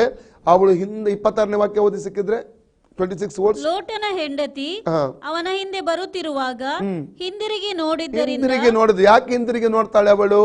ಒಂದು ವಾಕ್ಯ ಹೇಳ್ತದೆ ಮ್ಯಾಥ್ಯೂ ಚಾಪ್ಟರ್ 6:19-21. ನಿನ್ನ ಸಿಕ್ಕಿದ್ರೆ ಓದಿ. ಮತ್ತೆ 6:19-21. ಭೂಲೋಕದಲ್ಲಿ ಗಂಟು ಮಾಡಿ ಇಟ್ಟುಕೊಳ್ಳಬೇಡಿರಿ. ಇಲ್ಲಿ ಅಂತೂ ಅದು ನುಸಿ ಹಿಡಿದು ಕಿಲುಬು ಹತ್ತಿ ಕೆಟ್ಟು ಹೋಗುವುದು. ಇಲ್ಲಿ ಕಳ್ಳರು ಕನ್ನ ಕೊರೆದು ಕದಿಯುವರು. ಆದರೆ ಪರಲೋಕದಲ್ಲಿ ಗಂಟು ಮಾಡಿ ಇಟ್ಟುಕೊಳ್ಳಿರಿ. ಅಲ್ಲಿ ಅದು ನುಸಿ ಹಿಡಿದು ಕಿಲುಬು ಹತ್ತಿ ಕೆಟ್ಟು ಹೋಗುವುದಿಲ್ಲ. ನೋಡಿ, ಜೆನಿಸಿಸ್ ಚಾಪ್ಟರ್ 13 ನಾವು 2, 3, 4, 5 ವಾಕ್ಯ ಓದುವಾಗ ಲೋಟನಿಗೆ ಅಪಾರ ಸಂಪತ್ತು, ಧನ ಸಂಪತ್ತಿತ್ತು. ಈಗ ಅವನ ಹೆಂಡತಿ ಎಷ್ಟು ಬಂಗಾರ ಇತ್ತೋ, ಎಷ್ಟು ಬೆಳ್ಳಿ ಇತ್ತೋ ಗೊತ್ತಿಲ್ಲ, ಎಷ್ಟು ಹಣ ಇತ್ತೋ ಗೊತ್ತಿಲ್ಲ. ಅದು ಅವಳಿಗೆ ಅದನ್ನು ಬಿಡ್ಲಿಕ್ಕೆ ಮನಸ್ಸಿಲ್ಲ. ಆದ ಕಾರಣ ಅವಳು ಏನ್ ಮಾಡ್ತಾರೆ, ದೇವರ ಎಚ್ಚರಿಕೆಯನ್ನು ಕಡೆಗಣಿಸಿ ಹಿಂತಿರುಗಿ ನೋಡ್ತಾ ಇದ್ದಾರೆ. ಏನಾಯ್ತು? ಉಪ್ಪಿನ ಕಂಬವಾಗಿ ಮಾರ್ಪಟ್ಟಳು. ಪುನಃ 26ನೇ ವಾಕ್ಯ, ಜೆನಿಸಿಸ್ 19:26. ಲೋಟನ ಹೆಂಡತಿ ಅವನ ಹಿಂದೆ ಬರುತ್ತಿರುವಾಗ ಹಿಂದಿರುಗಿ ನೋಡಿದ್ದರಿಂದ ಉಪ್ಪಿನ ಕಂಬವಾದಳು. ಎಂತ ದುರಾಸ್ತೆ ನೋಡಿ, ದುಃಖದ ಸಂಗತಿ. ಅಂದ್ರೆ ತಪ್ಪಿಸಿಕೊಂಡು ಹೋಗಬೇಕಾದವಳು, ಅವಳ ಕೇವಲ ಶರೀರ ಮಾತ್ರ ಹೋಗ್ತಾ ಇದೆ ಆಚೆ ಕಡೆ. ಮನಸ್ಸು, ಹೃದಯ ಎಲ್ಲವೂ ಸೋದೋಮ್ ಗೊಮರದಲ್ಲಿದೆ. ಪ್ರಿಯರೇ, ಇವತ್ತು ಅನೇಕರ ದೇವರ ಮಕ್ಕಳು ರಕ್ಷಣೆ ಹೊಂದಿ ಸಭೆ ಒಳಗಡೆ ಬಂದರೂ ಕೂಡ ಹೃದಯ ಮನಸ್ಸು ಪಾಪದಲ್ಲಿ ಅಲೆದಾಡ್ತಾ ಉಂಟು, ಬೇರೆ ಬೇರೆ ಸಂಗತಿಗಳಲ್ಲಿದೆ. ಇವತ್ತು ಮನಪೂರ್ವಕವಾಗಿ ನಾವು ದೇವರ ಕಡೆಗೆ ತಿರುಗಬೇಕು. ಪ್ರಿಯರೇ, ದೇವರು ಎಚ್ಚರಿಕೆ ಕೊಡ್ತಾನೆ ನಮಗೆ. ಎಚ್ಚರಿಕೆ ಕಡೆಗಣಿಸದೆ ಹೋದರೆ ಕೊನೆಗೆ ಕಳಕೊಳ್ಳುವಂಥದ್ದು ನಾವೇ ಆಗಿರ್ತೇವೆ. ಪ್ರಿಯರೇ, ಓಕೆ, ಮುಂದೆ ಓದಿ. ಜೆನಿಸಿಸ್ 19:17. ಈ ಪ್ರದೇಶದೊಳಗೆ ಎಲ್ಲಿಯೂ ನಿಲ್ಲದೆ, ಅಂದರೆ ಸೋದೋಮ್ ಗೊಮರ ಪಾಪದ ಸಂಗತಿಯ ಸ್ಥಳದಲ್ಲಿ ಎಲ್ಲಿ ಕೂಡ ನಾವು ನಿಲ್ಲಬಾರದು. ನಮಗೆ ಪಾಪಕ್ಕೆ ಪ್ರೇರೇಪಣೆ ಕೊಡುವಂತ ಅಥವಾ ಶೋಧನೆ ತರುವ ಅಂತ ಸ್ಥಳದಲ್ಲಿ ನಾವು ಎಲ್ಲಿ ನಿಲ್ಲಕೂಡದು. ಅಂತ ವ್ಯಕ್ತಿಗಳೊಂದು ಕೂಟದಲ್ಲಿ ಎಂದಿಗೂ ನಾವು ನಿಲ್ಲಕೂಡದು. ಕಾರಣ ಸೈತಾನ ಯಾವಾಗ ನಮ್ಮನ್ನು ವಂಚಿಸ್ತಾನಂತ ಹೇಳಿಕ್ಕೆ ಆಗಲ್ಲ. ಪಾಪ ಕೂಡ ಮಾತಾಡ್ತಾ ಇದ್ದ, ಗೊತ್ತುಂಟ ನಿಮಗೆ. ಓದಿ ಸಾಮ್ ಚಾಪ್ಟರ್ 36 1ರಿಂದ ಓದಿ. ಕೀರ್ತನೆ 31ನೇ ವಾಕ್ಯದಿಂದ ಓದಿ. ಪಾಪವು ದುಷ್ಟನ ಮನಸ್ಸಿನೊಳಗೆ ನುಡಿಯುತ್ತಿರುವುದರಿಂದ ಅವನ ಕಣ್ಣೆದುರಿಗೆ, ದುಷ್ಟನ ಮನಸ್ಸೊಳಗೆ ನುಡಿಯುತ್ತಾ ಇದೆ, ಮಾತಾಡ್ತಾ ಇರ್ತದೆ. ಅದು ಇಂಗ್ಲಿಷ್ ಅಲ್ಲಿ ಏನು ಕೊಟ್ಟು ಸಾಮ್ಸ್ ಚಾಪ್ಟರ್ 36 ಒಂದು ವಾಕ್ಯ ಓದು. To the chief musician, a psalm of David, the servant of the Lord, the transgression of the wicked saith within my heart, that there is no fear of God before his eyes. For they flatter himself in his own eyes, until his inequality be found to be hateful. The words of his mouth are iniquity, and deceit he hath left off to be wise and to be do good. ಪಾಪವು ದುಷ್ಟನ ಮನಸ್ಸಿನೊಳಗೆ ನುಡಿಯುತ್ತಾ ಇರುವುದರಿಂದ ಅವನ ಕಣ್ಣೆದುರಿಗೆ ದೇವರ ಭಯವೇ ಇಲ್ಲ. ದೇವರು ನೋಡ್ತಾನೆ, ದೇವರು ಶಿಕ್ಷೆ ಕೊಡ್ತಾನೆ, ದೇವರಿಗೆ ಇಷ್ಟವಿಲ್ಲದನ್ನು ಮಾಡ್ತಾ ಇದ್ದೆ, ದೇವರ ಭಯವೇ ಇಲ್ಲ. ದೇವರ ಭಯ ಇದ್ರೆ ಏನಾಗ್ತದೆ? ಪ್ರಾಬ್ಸ್ 8:13, ಜಾನ್ 8:13 ಹೇಳ್ತದೆ, ಯೆಹೋವನ ಭಯವು ಪಾಪ ದ್ವೇಷವನ್ನು ಉಂಟು ಮಾಡುತ್ತದೆ. ಗರ್ವ, ಕುಟಿಲ ಭಾಷಣ, ಅಹಂಭಾವ ಇವೆಲ್ಲವನ್ನು ಏನು ಮಾಡ್ತೇನೆ, ಹಾಗೆ ಮಾಡ್ತೇನೆ ಎಂಬುದಾಗಿ ಅಲ್ಲಿ ಸೊಲೊಮೋನನು ಪ್ರಾಬ್ಸ್ 8:30 ಹೇಳುವಂಥದ್ದನ್ನು ಇಲ್ಲಿ ನಾವು ಕಾಣ್ತೇವೆ ಪ್ರಿಯರೇ. ಪಾಪ ಮಾತಾಡ್ತಾ ಇದೆ. ಅದಕ್ಕಾಗಿ ಇಂಥ ಸ್ಥಳಗಳಲ್ಲಿ ನಾವು ನಿಲ್ಲಬಾರದು, ಇಂಥ ಕೂಟಗಳಲ್ಲಿ ನಾವು ನಿಲ್ಲಬಾರದು. ನಮ್ಮನ್ನು ಪಾಪಕ್ಕೆ ಬೀಳಿಸುವಂಥ, ದೇವರ ಅನ್ಯೋನ್ಯತೆ ದೂರ ತೆಗೆದುಕೊಳ್ಳುವಂಥ ಕೂಟಗಳಲ್ಲಿ, ಸ್ಥಳಗಳಲ್ಲಿ ನಾವು ನಿಲ್ಲಿಕ್ಕೆ ಹೋಗಬಾರದು. ದೇವರಿಗೆ ಇಷ್ಟ ಇಲ್ಲದ ಸ್ಥಳಗಳಲ್ಲಿ ನಾವು ನಿಲ್ಲಬಾರದು ಪ್ರಿಯರೇ. ಅಲ್ಲಲ್ಲಿಯ ನಿಂತರೆ ನಾವು ಬೀಳುವಂಥ ಅಪಾಯವಿದೆ. ಅದಕ್ಕೆ 1 ಕೊರಿಂಥ 10:12 ಹೇಳುದು, 1 ಕೊರಿಂಥ 11 ಹೇಳುದು, ನಿಂತಿದ್ದೇನೆಂದು ನೆನೆಸುವವನು ಬೀಳದಂತೆ ಎಚ್ಚರಿಕೆ ವಹಿಸಲಿ ಎಂಬುದಾಗಿ ಅಲ್ಲಿ ಆ ವಾಕ್ಯವು ಸ್ಪಷ್ಟವಾಗಿ ನಮ್ಮನ್ನು ಎಚ್ಚರಿಸುತ್ತದೆ. ಓಕೆ, ಮುಂದೆ ಜೆನಿಸಿಸ್ 19:17. ಈ ಪ್ರದೇಶದೊಳಗೆ ಎಲ್ಲಿಯೂ ನಿಲ್ಲದೆ ಬೆಟ್ಟದ ಸೀಮೆಗೆ ಓಡಿ ಹೋಗು. ಬೆಟ್ಟದ ಸೀಮೆಗೆ ಓಡಿ ಹೋಗು ಅಂದ್ರೆ ಸುರಕ್ಷಿತ ಸ್ಥಳಕ್ಕೆ ಓಡಿ ಹೋಗು. ನಿನಗೂ ನಾಶ ಉಂಟಾದೀತು. ಇಲ್ಲದಿದ್ರೆ ಏನಾಗ್ತದೆ, ನಿನಗೆ ನಾಶ ಉಂಟಾದ. ದೇವರ ಎಚ್ಚರಿಕೆಯನ್ನು ಕಡೆಗಾಣಿಸುವುದಾದರೆ ನಾಶನ 100% ಪ್ರಿಯರೇ. ಇದರಿಂದ ಏನಾಯ್ತು, ಮುಂದಿನ ವಾಕ್ಯದಲ್ಲಿ ನಾವು ಓದ್ತೇವೆ. 18ನೇ ವಾಕ್ಯದಿಂದ ಓದಿದ್ರೆ ನಮಗೆ ಗೊತ್ತಾಗ್ತದೆ. ಕೊನೆಗೆ ಇವರೇನೋ ಲೋಟ ಮತ್ತು ಅವನ ಹೆಣ್ಣು ಮಕ್ಕಳು ರಕ್ಷಣೆ ಹೊಂದಿದ್ರು, ಆದರೆ ಅವನ ಹೆಂಡತಿ, ಲೋಟನ ಹೆಂಡತಿ ಉಪ್ಪಿನ ಕಂಬವಾಗಿ ಮಾರ್ಪಡುವುದರಲ್ಲಿ ಕಾಣ್ತೇವೆ. ಕಾರಣ ದೇವರ ಎಚ್ಚರಿಕೆಯನ್ನು ಕಡೆಗಣಿಸುವಂಥ ಆ ಸ್ತ್ರೀ ಉಪ್ಪಿನ ಕಂಬವಾಗಿ ಮಾರ್ಪಡುವುದನ್ನು ಅಲ್ಲಿ ನಾವು ಕಾಣಲಿಕ್ಕೆ ನಮಗೆ ಸಾಧ್ಯ. ನನ್ನ ಪ್ರೀತಿಯ ಸಹೋದರ ಸಹೋದರಿ, ಸತ್ಯವೇದದಲ್ಲಿ ಇವರು ಅನೇಕ ಎಚ್ಚರಿಕೆಯನ್ನು ಕೊಡಲಾಗಿದೆ. ಇವತ್ತು ದಿನಗಾನಗಳಲ್ಲಿ ಎಚ್ಚರಿಸುವಂಥವರಿಲ್ಲ. ಯಾಕಂದರೆ ದೇವರ ವಾಕ್ಯ ಹೇಳ್ತದೆ, 2 ತಿಮೋಥಿ 4:2-3 ನಾವು ಓದುವುದಾದ್ರೆ ಏನಂತಾರೆ, ಖಂಡಿಸು, ಗದರಿಸು, ಎಚ್ಚರಿಸು. ಹೌದಾ? ಖಂಡಿಸು, ಗದರಿಸು, ಎಚ್ಚರಿಸು. ವಾಕ್ಯ ಸ್ಪಷ್ಟವಾಗಿ ಹೇಳ್ತಾ ಇದೆ. ಅಲ್ಲಲ್ಲಿಯ ನಾವು ಎಚ್ಚರಿಸಲೇಬೇಕು. ಅದೇ ಅನೇಕ ದಿವಸಗಳನ್ನು ನೋಡ್ತಾ ಇದ್ದೇವೆ, ಫೇಸ್ಬುಕ್, ಯೂಟ್ಯೂಬ್ ಅನೇಕರು ಮಾತಾಡ್ತಾರೆ ಪ್ರಿಯರೇ. ಕೆಲವರು ಹೇಳುವುದು ಖಂಡಿಸಬಾರದಂತೆ, ಗದರಿಸಬಾರದಂತೆ, ಅಲ್ಲಲ್ಲಿಯ ವಿಶ್ವಾಸಗಳು ಪಶ್ಚಾತ್ತಾಪ ಪಡಬಾರದಂತೆ. ಎಲ್ಲ ಸಂದೇಶಗಳು ಒಂದು ದಿವಸ ಕೇಳುವಂಥ ನರಕಕ್ಕೆ ಕೊಂಡೋಗುವಂಥ ಸಂದೇಶಗಳಾಗಿವೆ. ಅಲ್ಲಲ್ಲೂಯ, ನರಕಕ್ಕೆ ಕೊಂಡು ಹೋಗ್ತವೆ ಪ್ರಿಯರೇ. ಕೇಳಲಿಕ್ಕೆ ತುಂಬ ಒಳ್ಳೆ ಕೇಳಲಿಕ್ಕೆ ಸುಂದರವಾಗಿ ಕಾಣಬಹುದು, ಒಳ್ಳೆ ರೀತಿ ಕೇಳಬಹುದು, ಹಾಡಾಡಿದಾಗ ಕೇಳಬಹುದು, ಎಂಥ ಸಂದೇಶ, ಎಂಥ ಎನ್ಕರೇಜ್ಮೆಂಟ್ ಎಂಬುದಾಗಿ. ಅಲ್ಲಲ್ಲಿಯ, ಆದರೆ ಮಾನಸಾಂತರ ಇಲ್ಲದ, ಅಲ್ಲಲ್ಲಿಯ ಪಶ್ಚಾತ್ತಾಪ ಇಲ್ಲದ, ತಿದ್ದುಪಾಟು ಇಲ್ಲದಂಥ ಸಂದೇಶಗಳು ಒಂದು ದಿನ ಕೇಳುವಂಥವರನ್ನು ನರಕಕ್ಕೆ ಕೊಂಡೋಗುತ್ತವೆ ಪ್ರಿಯರೇ. ಇಲ್ಲಿ ಲೋಟನ ಹೆಂಡತಿಯು ದೇವರ ಎಚ್ಚರಿಕೆಯನ್ನು ಕಡೆಗಾಣಿಸಿದ ನಿಮಿತ್ತವಾಗಿ ಅವಳು ಉಪ್ಪಿನ ಕಂಬವಾಗಿ ಮಾರ್ಪಡುವಂಥದ್ದನ್ನು ಇಲ್ಲಿ ನಾವು ಕಾಣಲಿಕ್ಕೆ ನಮಗೆ ಸಾಧ್ಯವಾಗ್ತದೆ ಪ್ರಿಯರೇ. ಎರಡನೇ ವ್ಯಕ್ತಿಯ ಬಗ್ಗೆ ನಾವು ನೋಡ್ತೇವೆ, ಸೆಕೆಂಡ್ ಪರ್ಸನ್ ಅಂದರೆ ದೇವರ ಎಚ್ಚರಿಕೆಯನ್ನು ಕಡೆಗಣಿಸಿದಂಥ ಎರಡನೇ ವ್ಯಕ್ತಿಯ ಬಗ್ಗೆ ನಾವು ನೋಡೋದಾದ್ರೆ, ನಾವು ಜೋಶುವನ ಪುಸ್ತಕ, ಬುಕ್ ಆಫ್ ಜೋಶುವ, ನಾವು ಅಲ್ಲಿ ಅಕಾನ ಎಂಬಂಥ ವ್ಯಕ್ತಿಯ ಬಗ್ಗೆ ನಾವು ನೋಡ್ತೇವೆ. ನಾವು ಜೆನೆಸಿಸ್ ಚಾಪ್ಟರ್ 6:17-19 ವಾಕ್ಯ ಒಂದು ಓದುವ. ಅಂದರೆ ಜೋಶುವ 6ನೇ ಅಧ್ಯಾಯ 17, 18, 19. Joshua chapter 6, 17, 18, 19 verse. ಇದು ಇದರಲ್ಲಿರುವುದೆಲ್ಲವೂ ಕೇವಲ ಯೆಹೋವನ ಸೊತ್ತೆ ಎಂದು ತಿಳಿಯಿರಿ. ಸೂಳೆಯಾದ ರಾಹಾಬಳು ಅವಳ ಸಂಗಡ ಮನೆಯಲ್ಲಿರುವವರೆಲ್ಲರೂ ಉಳಿಯಲಿ. ನಾನು ಕಳಿಸಿದ ದೂತರನ್ನು ಅವಳು ಅಡಗಿಸಿಟ್ಟಳಲ್ಲ. ನೀವಾದರೂ ಯೆಹೋವನಿಗೆ ಮೀಸಲಾದ ವಸ್ತುಗಳ ವಿಷಯದಲ್ಲಿ ಜಾಗರೂಕತೆಯಿಂದಿರಬೇಕು. ನೀವು ಅವುಗಳಲ್ಲಿ ಯಾವುದನ್ನಾದರೂ ತೆಗೆದುಕೊಂಡರೆ ಇಸ್ರಾಯೇಲರ ಪಾಳೆಯು ಶಾಪಕ್ಕೆ ಗುರಿಯಾಗಿ ಕೆಟ್ಟೀತು. ಏನಾದ್ರೂ ಅದು ತಕೊಂಡ್ರೆ ಏನಾಗ್ತದೆ, ಇಸ್ರೇಲ್ ಪಾಳೆಯವು ಶಾಪಕ್ಕೆ ಗುರಿಯಾಗಿ ಕೆಟ್ಟೀತು. ನೋಡಿ, ಎಚ್ಚರಿಕೆ ಸಂದೇಶವನ್ನು ಸ್ಪಷ್ಟವಾಗಿ ಜೋಶುವ ಹೇಳ್ತಾ ಇದ್ದಾನೆ. ಈ ಯೆರಿಕೋನಲ್ಲಿ ಜಯ ಹೊಂದಿದ ನಂತರ ಏನೆಲ್ಲ ಸಿಗುತ್ತದೋ ಅವೆಲ್ಲವೂ ಯೆಹೋವನದಾಗಿದೆ, ಮೀಸಲಾಗಿದೆ. ಒಂದೇ ಒಂದು ವಸ್ತುವನ್ನು ಯಾರು ಕೂಡ ಮುಟ್ಟಬಾರದು, ಸ್ವಂತಕ್ಕಾಗಿ ತಗೋಬಾರದು, ಅದು ದೇವರಿಗೆ ಮೀಸಲಾದದೆಂಬುದಾಗಿ ಸ್ಪಷ್ಟವಾಗಿ ಇಲ್ಲಿ ಯೋಶುವನ ಎಚ್ಚರಿಕೆ ಕೊಡ್ತಾ ಇದ್ದಾನೆ ಪ್ರಿಯರೇ. 20 ವರ್ಷಸ್ ಹೇಳ್ತದೆ, ಅವರು ಕೊಂಬನ್ನು ಊದಿದ ಒಂದು ಸಂದರ್ಭದಲ್ಲಿ ಏನು ನಡೆಯಿತು, ಅವರ ಯೆರಿಕೋ ಕೋಟೆ ಬಿದ್ದು ಸ್ವಾಧೀನವಾಗುವಂತ ನೋಡ್ತೇವೆ. ಓದಿ 20ನೇ ವಾಕ್ಯ. ಕೂಡಲೇ ಜನರ ಆರ್ಭಟವು, ಕೊಂಬುಗಳ ಧ್ವನಿ ಉಂಟಾದವು. ಜನರು ಕೊಂಬಿನ ಧ್ವನಿಯನ್ನು ಕೇಳಿ ಮಹತ್ತರವಾಗಿ ಆರ್ಭಟಿಸಲು ಪಟ್ಟಣದ ಗೋಡೆಯು ತಾನೇ ಬಿದ್ದು ಹೋಯಿತು. ಪ್ರತಿಯೊಬ್ಬನು ನೆಟ್ಟಗೆ ಪಟ್ಟಣದಲ್ಲಿ ನುಗ್ಗಿ ಹೋದನು. ಅದು ಅವರಿಗೆ ಸ್ವಾಧೀನವಾಯಿತು. 24ನೇ ವಾಕ್ಯ, ಓಸೋಸ್ 24.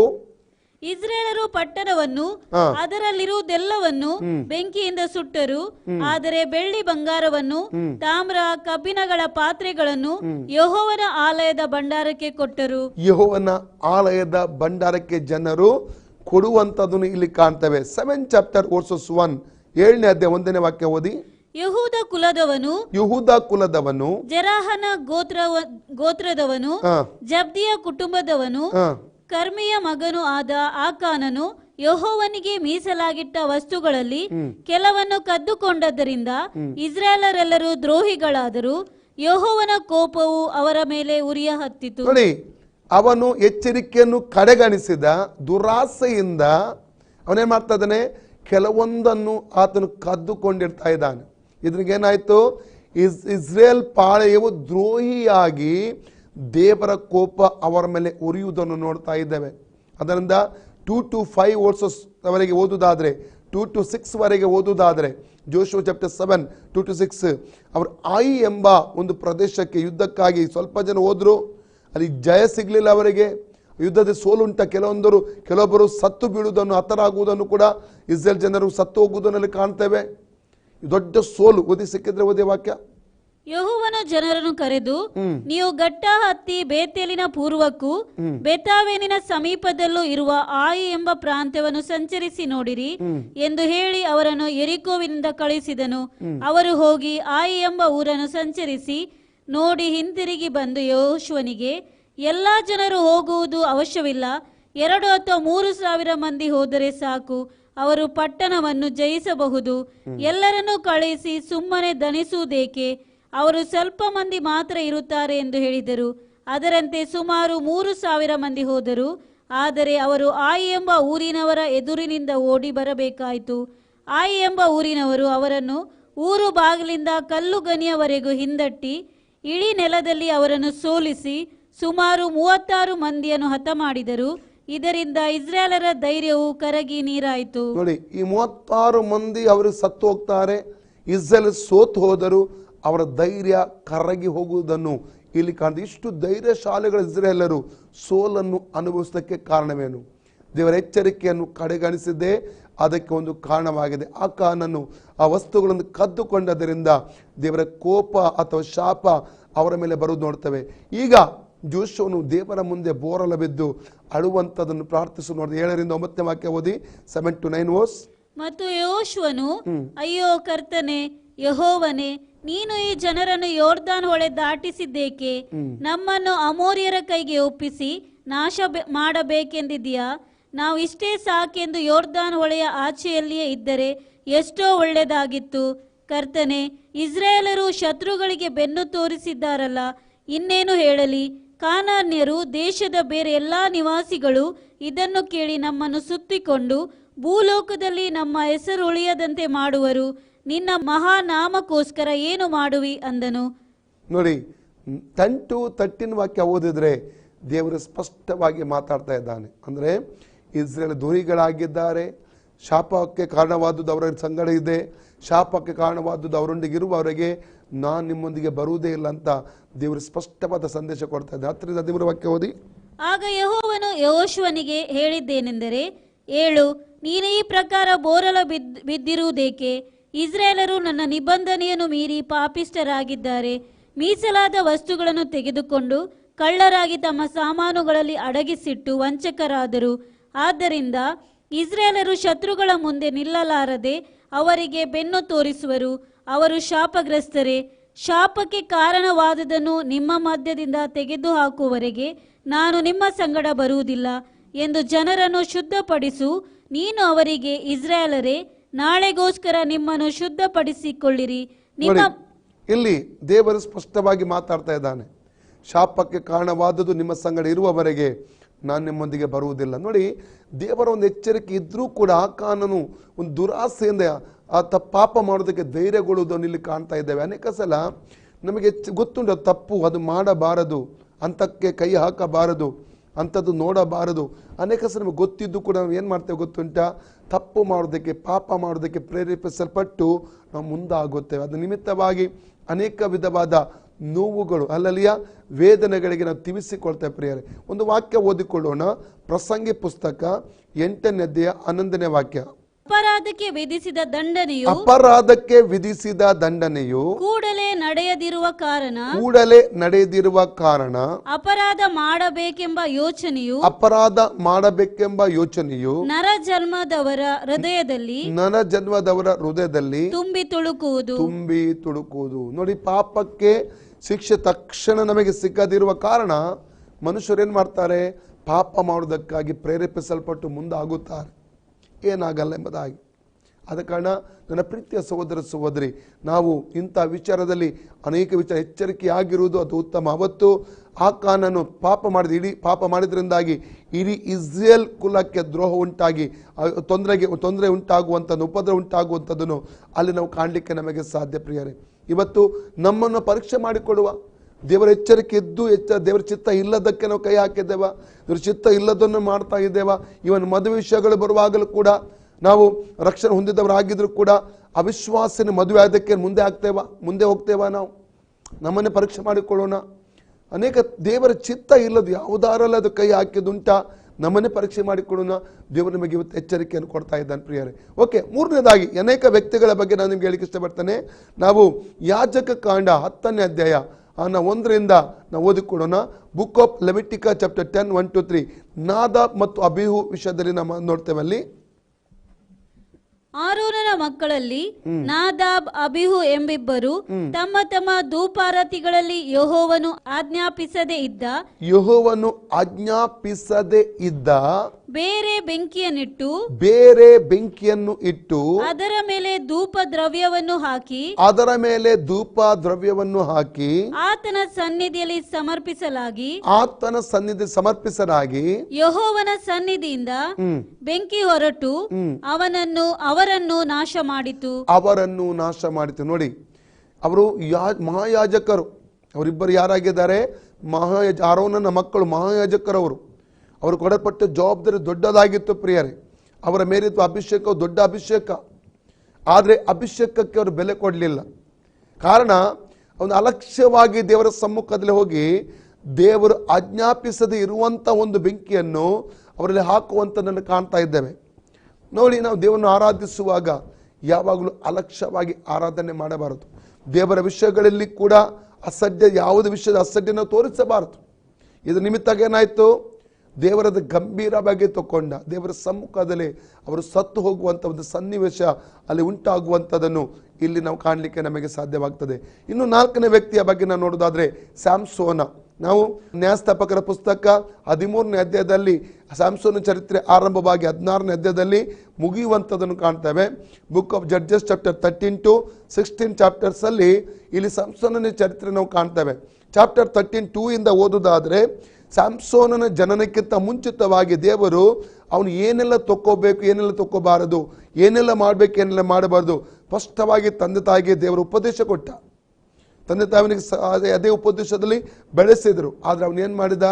ತಪ್ಪು ಮಾರ್ಗ ಹಿಡಿಯುವಂತ 16ನೇ ಅಧ್ಯಾಯದಲ್ಲಿ ಜಡ್ಜಸ್ 16 ಚಾಪ್ಟರ್ 1 to 4 ವಾಕ್ಯ ಓದುವಾಗ ಆತ ಫಿಲಿಸ್ಟಿಯ ಅವಿಶ್ವಾಸಿ ಹುಡುಗಿಯನ್ನು ನೋಡಿಕೊಂಡು ಅಲ್ಲಿ ಆತನು ಓಡಿ ಹೋಗುವಂಥದ್ದನ್ನು ಅಲ್ಲಿ ಮದುವೆ ಆಗುವುದಕ್ಕಾಗಿ ನಾವು ನೋಡ್ತೇವೆ. ಅನೇಕ ತಪ್ಪು ಮಾಡಿದ. ಸತ್ತಂತ ಶಿವವನ್ನು ಆತ ಶವವನ್ನು ಮುಟ್ಟುವಂಥದ್ದನ್ನು ಕಾಣ್ತೇವೆ. ಆತ ದೆಲೀಲ ಎಂಬಂಥ ವೇಶ್ಯ ಬಳಿಗೆ ಹೋಗುವಂಥದ್ದನ್ನು ಕಾಣ್ತೇವೆ. ಅನೇಕ ಒಂದರ ಮೇಲೆ ಒಂದು ತಪ್ಪುಗಳನ್ನು ಮಾಡ್ತಾ ಹೋಗುವಂಥದ್ದನ್ನು ಇಲ್ಲಿ ನಾವು ಕಾಣ್ತೇವೆ. ನಿನ್ನೆ ದಿವಸ ನಿಮಗೆ ಹೇಳಿದ್ದೆ ನಾನು, ದೇವರು ಯಾವಾಗಲೂ ಕ್ರೈಸ್ತ ವಿಶ್ವಾಸಗಳ ಜೊತೆಯಲ್ಲಿ 3 ವಿಧವಾಗಿ ಮಾತಾಡ್ತಾನೆ. ಒಂದು ದೇವರ ವಾಕ್ಯದ ಮೂಲಕ, 2 ಮನಸ್ಸಾಕ್ಷಿಯ ಮೂಲಕ, 3 ದೇವರಾತ್ಮನ ಮೂಲಕ. ಅಲ್ಲಲ್ಲಿಯ 3 ವಿಷಯದಲ್ಲಿ 3 ಸಂಗತಿಗಳ ಮೂಲಕ ಮಾತಾಡ್ತಾನೆ. ಕಾಲಕ್ರಮೇಣ ನಾವು ಈ 3 ಸ್ವರಗಳಿಗೆ ಕಿವಿಗೊಡದೆ ನಮ್ಮದೇ ಮಾರ್ಗದಲ್ಲಿ ಹೋಗುವಾಗ ಪಾಪ ಮಾಡಿಕೊಂಡು ಈ 3 ಸ್ವರಗಳು ಕೇಳುವುದು ನಮಗೆ ನಿಂತು ಹೋಗುತ್ತದೆ. ಆತ್ಮಿಕ ಕಿವಿಗಳು ಮುಚ್ಚಲ್ಪಟ್ಟು ಕೇವಲ ಶಾರೀರಿಕ ಕಿವಿಗಳು ಮಾತ್ರ ತೆರೆಯಲ್ಪಟ್ಟಿರ್ತವೆ. ಅದರಿಂದಾಗಿ ಎಂಥ ಸ್ವರ ಕೇಳಿದ್ರು ನಮಗೆ ಅದು ತಾಗುವುದಿಲ್ಲ. ದೇವರು ಮಾತಾಡುವುದನ್ನೇ ನಿಲ್ಲಿಸಿ ಬಿಡ್ತಾನೆ. ಕೊನೆಗೆ ಏನಾಗ್ತದೆ? ದೇವರ ಅನ್ಯೋನ್ಯತೆಯನ್ನು ತಪ್ಪಿ ಹೋಗುತ್ತೇವೆ ಪ್ರಿಯರೇ. ದೇವರಿಂದ ನಾವು ದೂರ ಹೋಗಿ ಬಿಡ್ತೇವೆ ಪ್ರಿಯರೇ. ಕೊನೆಗೆ ಅನೇಕ ತೊಂದರೆಗಳಿಗೆ ಸಿಕ್ಕಾಕೊಳ್ಳುವಂಥ ಸನ್ನಿವೇಶಗಳು ನಮ್ಮ ಜೀವಿತದಲ್ಲಿ ಬರುತ್ತದೆ. ಇಲ್ಲಿ ಸಂಸೋನ ಜೀವಿತದಲ್ಲಿ ಆದದ್ದು ಅದೇ ನೋಡಿ. ಜಡ್ಜಸ್ ಚಾಪ್ಟರ್ 16 19 to 21 ವಾಕ್ಯ ಓದಿದ್ರೆ, ನಾವು ನ್ಯಾಯಸ್ಥಾಪಕರು 16, 19, 21 ವಾಕ್ಯ ಓದುವುದಾದರೆ, ಯೆಹೋವನು ಆತನನ್ನು ಬಿಟ್ಟು ಹೋದದ್ದು ಅವನಿಗೆ ಗೊತ್ತೇ ಆಗಲಿಲ್ಲ ಎಂಬುದಾಗಿ ವಾಕ್ಯದಲ್ಲಿ ನಾವು ನೋಡ್ತೇವೆ. ಕೊನೆಗೆ ಫಿಲಿಷ್ಟಿಯರು ಅವನನ್ನು ಸೆರೆ ಹಿಡಿದರು, ಅವನ ಕಣ್ಣುಗಳನ್ನು ಕಿತ್ತರು, ಅವರಿಗೆ ಒಂದು ರೀತಿಯ ಒಂದು ತಮಾಷೆ ವ್ಯಕ್ತಿಯಾಗಿ ಅಲ್ಲಿ ಆತ ನಿಂತಿರುವಂಥದ್ದನ್ನು ಕೂಡ ಅಲ್ಲಿ ನಾವು ಕಾಣಲಿಕ್ಕೆ ನಮಗೆ ಸಾಧ್ಯ. ಕಾರಣ ಏನು ಗೊತ್ತುಂಟಾ? ದೇವರ ಎಚ್ಚರಿಕೆಯನ್ನು ಆತನು ಕಡೆಗಣಿಸುವಂಥದ್ದನ್ನು ಇಲ್ಲಿ ನಾವು ಕಾಣಲಿಕ್ಕೆ ನಮಗೆ ಸಾಧ್ಯ. ಅಲ್ಲಲ್ಲಿಯ ಒಂದು ವಾಕ್ಯ ಓದಿಕೊಳ್ಳೋಣ. ನಾವು ಪ್ರಾಪ್ ಚಾಪ್ಟರ್ 5, 12-14, ಜ್ಞಾನೋಕ್ತಿ 5, 12-14 ವಾಕ್ಯ. ಅಯ್ಯೋ, ನಾನು ಸದುಪದೇಶವನ್ನು ಎಷ್ಟು ದ್ವೇಷಿಸಿದೆ, ನನ್ನ ಹೃದಯವು ಬುದ್ಧಿವಾದವನ್ನು ಎಷ್ಟು ತಾತ್ಸಾರ ಮಾಡಿತು. ನನ್ನ ಬೋಧಕರ ಮಾತನ್ನು ಕೇಳದೆ ಹೋದೆನಲ್ಲ, ನನ್ನ ಉಪದೇಶಕರ ಕಡೆಗೆ ಕಿವಿಗೊಡಲಿಲ್ಲವಲ್ಲ. ನಾನು ಮಹಾಜನಸಭೆಯ ನಡುವೆ ಎಲ್ಲಾ ಕೇಡಿಗೂ ಸಿಕ್ಕಿಕೊಳ್ಳುವ ಹಾಗೆ ಆದೆನು ಎಂದು ಅಂದುಕೊಳ್ಳುವಿ.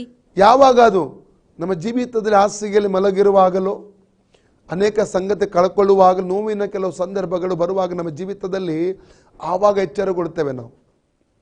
ಆವಾಗ ನಾವೇನಾಗ್ತೇವೆ? ಎಚ್ಚರಗೊಳ್ತೇವೆ. ಅಯ್ಯೋ, ನಾನು ಮಾಡಿ ತಪ್ಪಾಯಿತು, ನಾನು ಪಾಪ ಮಾಡಿಬಿಟ್ಟೆ, ದೇವರಿಗೆ ವಿರುದ್ಧವಾಗಿ ನಡೆದೆ. ಅನೇಕ ಸಲ ಆವಾಗ ಅದು ಸಮಯ ದಾಟಿ ಹೋಗಿರ್ತದೆ ಪ್ರಿಯರ. ಸಮಯದಲ್ಲಿ ಮಹಾಜನ ಸಭೆಯ ನಡುವೆ ಕೇಡಿಗೆ ನಾನು ಗುರಿಯಾಗುವಂಥ ಸನ್ನಿವೇಶ ಬಂತಲ್ಲ, ಸಿಕ್ಕಾಕಿಡುವಂಥ ಸನ್ನಿವೇಶ ಬಂತಲ್ಲ, ಆವಾಗ ನಾವು ಅಂದರೆ ಎಲ್ಲ ಆದಮೇಲೆ ನಾವು ಅಳ್ತೇವೆ. ಅಲ್ಲಿಯವರೆಗೆ ದೇವರೆಷ್ಟು ಕರೆದ್ರು ಆತನ ಸ್ವರಕ್ಕೆ ನಾವು ಕಿವಿಗೊಡುವುದಿಲ್ಲ. ಎಷ್ಟು ತಿದ್ದುಪಾಟು ಮಾಡಿದ್ರು ದೇವರು, ಆ ತಿದ್ದುಪಾಟಿಗೆ ನಾವು ಒಪ್ಪಿಸಿಕೊಡುವುದಿಲ್ಲ ಪ್ರಿಯರೇ. ಅದಕ್ಕಾಗಿ ದೇವರು ನಮ್ಮನ್ನು ಎಚ್ಚರಿಸುವ ಸಂದರ್ಭ ವಾಕ್ಯದ ಮೂಲಕ ಎಚ್ಚರಿಸ್ತಾನೆ, ಮನಸ್ಸಾಕ್ಷಿಯ ಮೂಲಕ ಎಚ್ಚರಿಸ್ತಾನೆ, ಪರಿಶುದ್ಧಾತ್ಮನ ಮೂಲಕ ನಮ್ಮನ್ನು ಎಚ್ಚರಿಸುತ್ತಾನೆ. ಮಾತ್ರವಲ್ಲ, ಅನೇಕ ಸಮಯಗಳಲ್ಲಿ ದೇವ ಸೇವಕರ ಮೂಲಕವಾಗಿ ನಮ್ಮನ್ನು ಎಚ್ಚರಿಸುತ್ತಾನೆ ಪ್ರಿಯರೇ. ಎಚ್ಚರಿಸುವಂಥ ಸಂದರ್ಭದಲ್ಲಿ ಒಪ್ಪಿಸಿಕೊಡಬೇಕು ಪ್ರಿಯರೇ, ನಾವು ಮಾನಸಾಂತರ ಪಡಬೇಕು ಪ್ರಿಯರೇ. ಆವಾಗ ಮಾತ್ರ ಎಚ್ಚರಿಕೆಯೊಂದಿಗೆ ಆತನ ಬರೋಣಕ್ಕಾಗಿ ಸಿದ್ಧವಾಗಲಿಕ್ಕೆ ನಮಗೆ ಸಾಧ್ಯವಾಗುತ್ತದೆ. ನಾವು 5ನೇದಾಗಿ ನಾವು ಮುಂದಕ್ಕೆ ನೋಡ್ತಾ 5ನೇ ವ್ಯಕ್ತಿಯ ಬಗ್ಗೆ ನಾವು ನೋಡುವುದಾದರೆ ಸೊಲೊಮೋನನಾಗಿದ್ದಾನೆ. ನೋಡಿ, 1 King chapter 11 ನಾವು 9-11 ವಾಕ್ಯ ಓದಿದ್ರೆ 2 ಸಲ ದೇವರು ಕನಸಿನ ಮೂಲಕ ಎಚ್ಚರಿಸ್ತಾನಂತ. ಯಾಕೆ ಎಚ್ಚರಿಸ್ತಾನೆ ದೇವರು? 1ನೇ ವಾಕ್ಯದಿಂದ ಓದಿ, 1-8 ವಾಕ್ಯ ಓದೋ ಮೊದಲು. 1 King chapter 11, 1-8 ವಾಕ್ಯ ಮೊದಲು ಓದಿ. ಅರಸನಾದ ಸೊಲೊಮೋನನು ಫರೋಹನ ಮಗಳಲ್ಲದೆ ಮೋವಾಬ್ಯರು, ಅಮೋನಿಯರು, ಎದೋಮ್ಯರು, ಚೋದೋನ್ಯರು, ಹಿತ್ತಿಯರು ಎಂಬಿ ಜನಾಂಗಗಳ ಸ್ತ್ರೀಯರನ್ನು ಮೋಹಿಸಿದನು. ಯೆಹೋವನು ಈ ಜನಾಂಗಗಳ ವಿಷಯದಲ್ಲಿ ಇಸ್ರಾಯೇಲರಿಗೆ, ನಿಮಗೂ ಅವರಿಗೂ ಕೊಟ್ಟುಕೊಳ್ಳುವುದು ನಡೆಯಬಾರದು. ಅದು ನಡೆಯುವುದಾದರೆ ಅವರು ನಿಮ್ಮ ಮನಸ್ಸನ್ನು ತಮ್ಮ ದೇವತೆಗಳ ಕಡೆಗೆ ತಿರುಗಿಸಾರು ಎಂದು ಆಜ್ಞಾಪಿಸಿದ್ದರು. ಸೊಲೊಮೋನನು ಅವರ ಸ್ತ್ರೀಯರಲ್ಲಿ ಅನುರಕ್ತನಾಗಿದ್ದನು. ಅವನಿಗೆ ರಾಜವಂಶದವರಾದ 700 ಮಂದಿ ಪತ್ನಿಯರಲ್ಲದೆ 300 ಮಂದಿ ಉಪಪತ್ನಿಯರಿದ್ದರು. ಈ ಸ್ತ್ರೀಯರು ಅವನ ಮನಸ್ಸನ್ನು ಕೆಡಿಸಿಬಿಟ್ಟರು. ಅವನು ವೃದ್ಧನಾದಾಗ ಇವರು ಅವನ ಹೃದಯವನ್ನು ಅನ್ಯ ದೇವತೆಗಳ ಕಡೆಗೆ ತಿರುಗಿಸಿದರು. ಈ ಕಾರಣದಿಂದ ಅವನು ತನ್ನ ದೇವರಾದ ಯೆಹೋವನಲ್ಲಿಟ್ಟಿದ್ದ ಯಥಾರ್ಥ ಭಕ್ತಿಯನ್ನು ಕಳೆದುಕೊಂಡನು.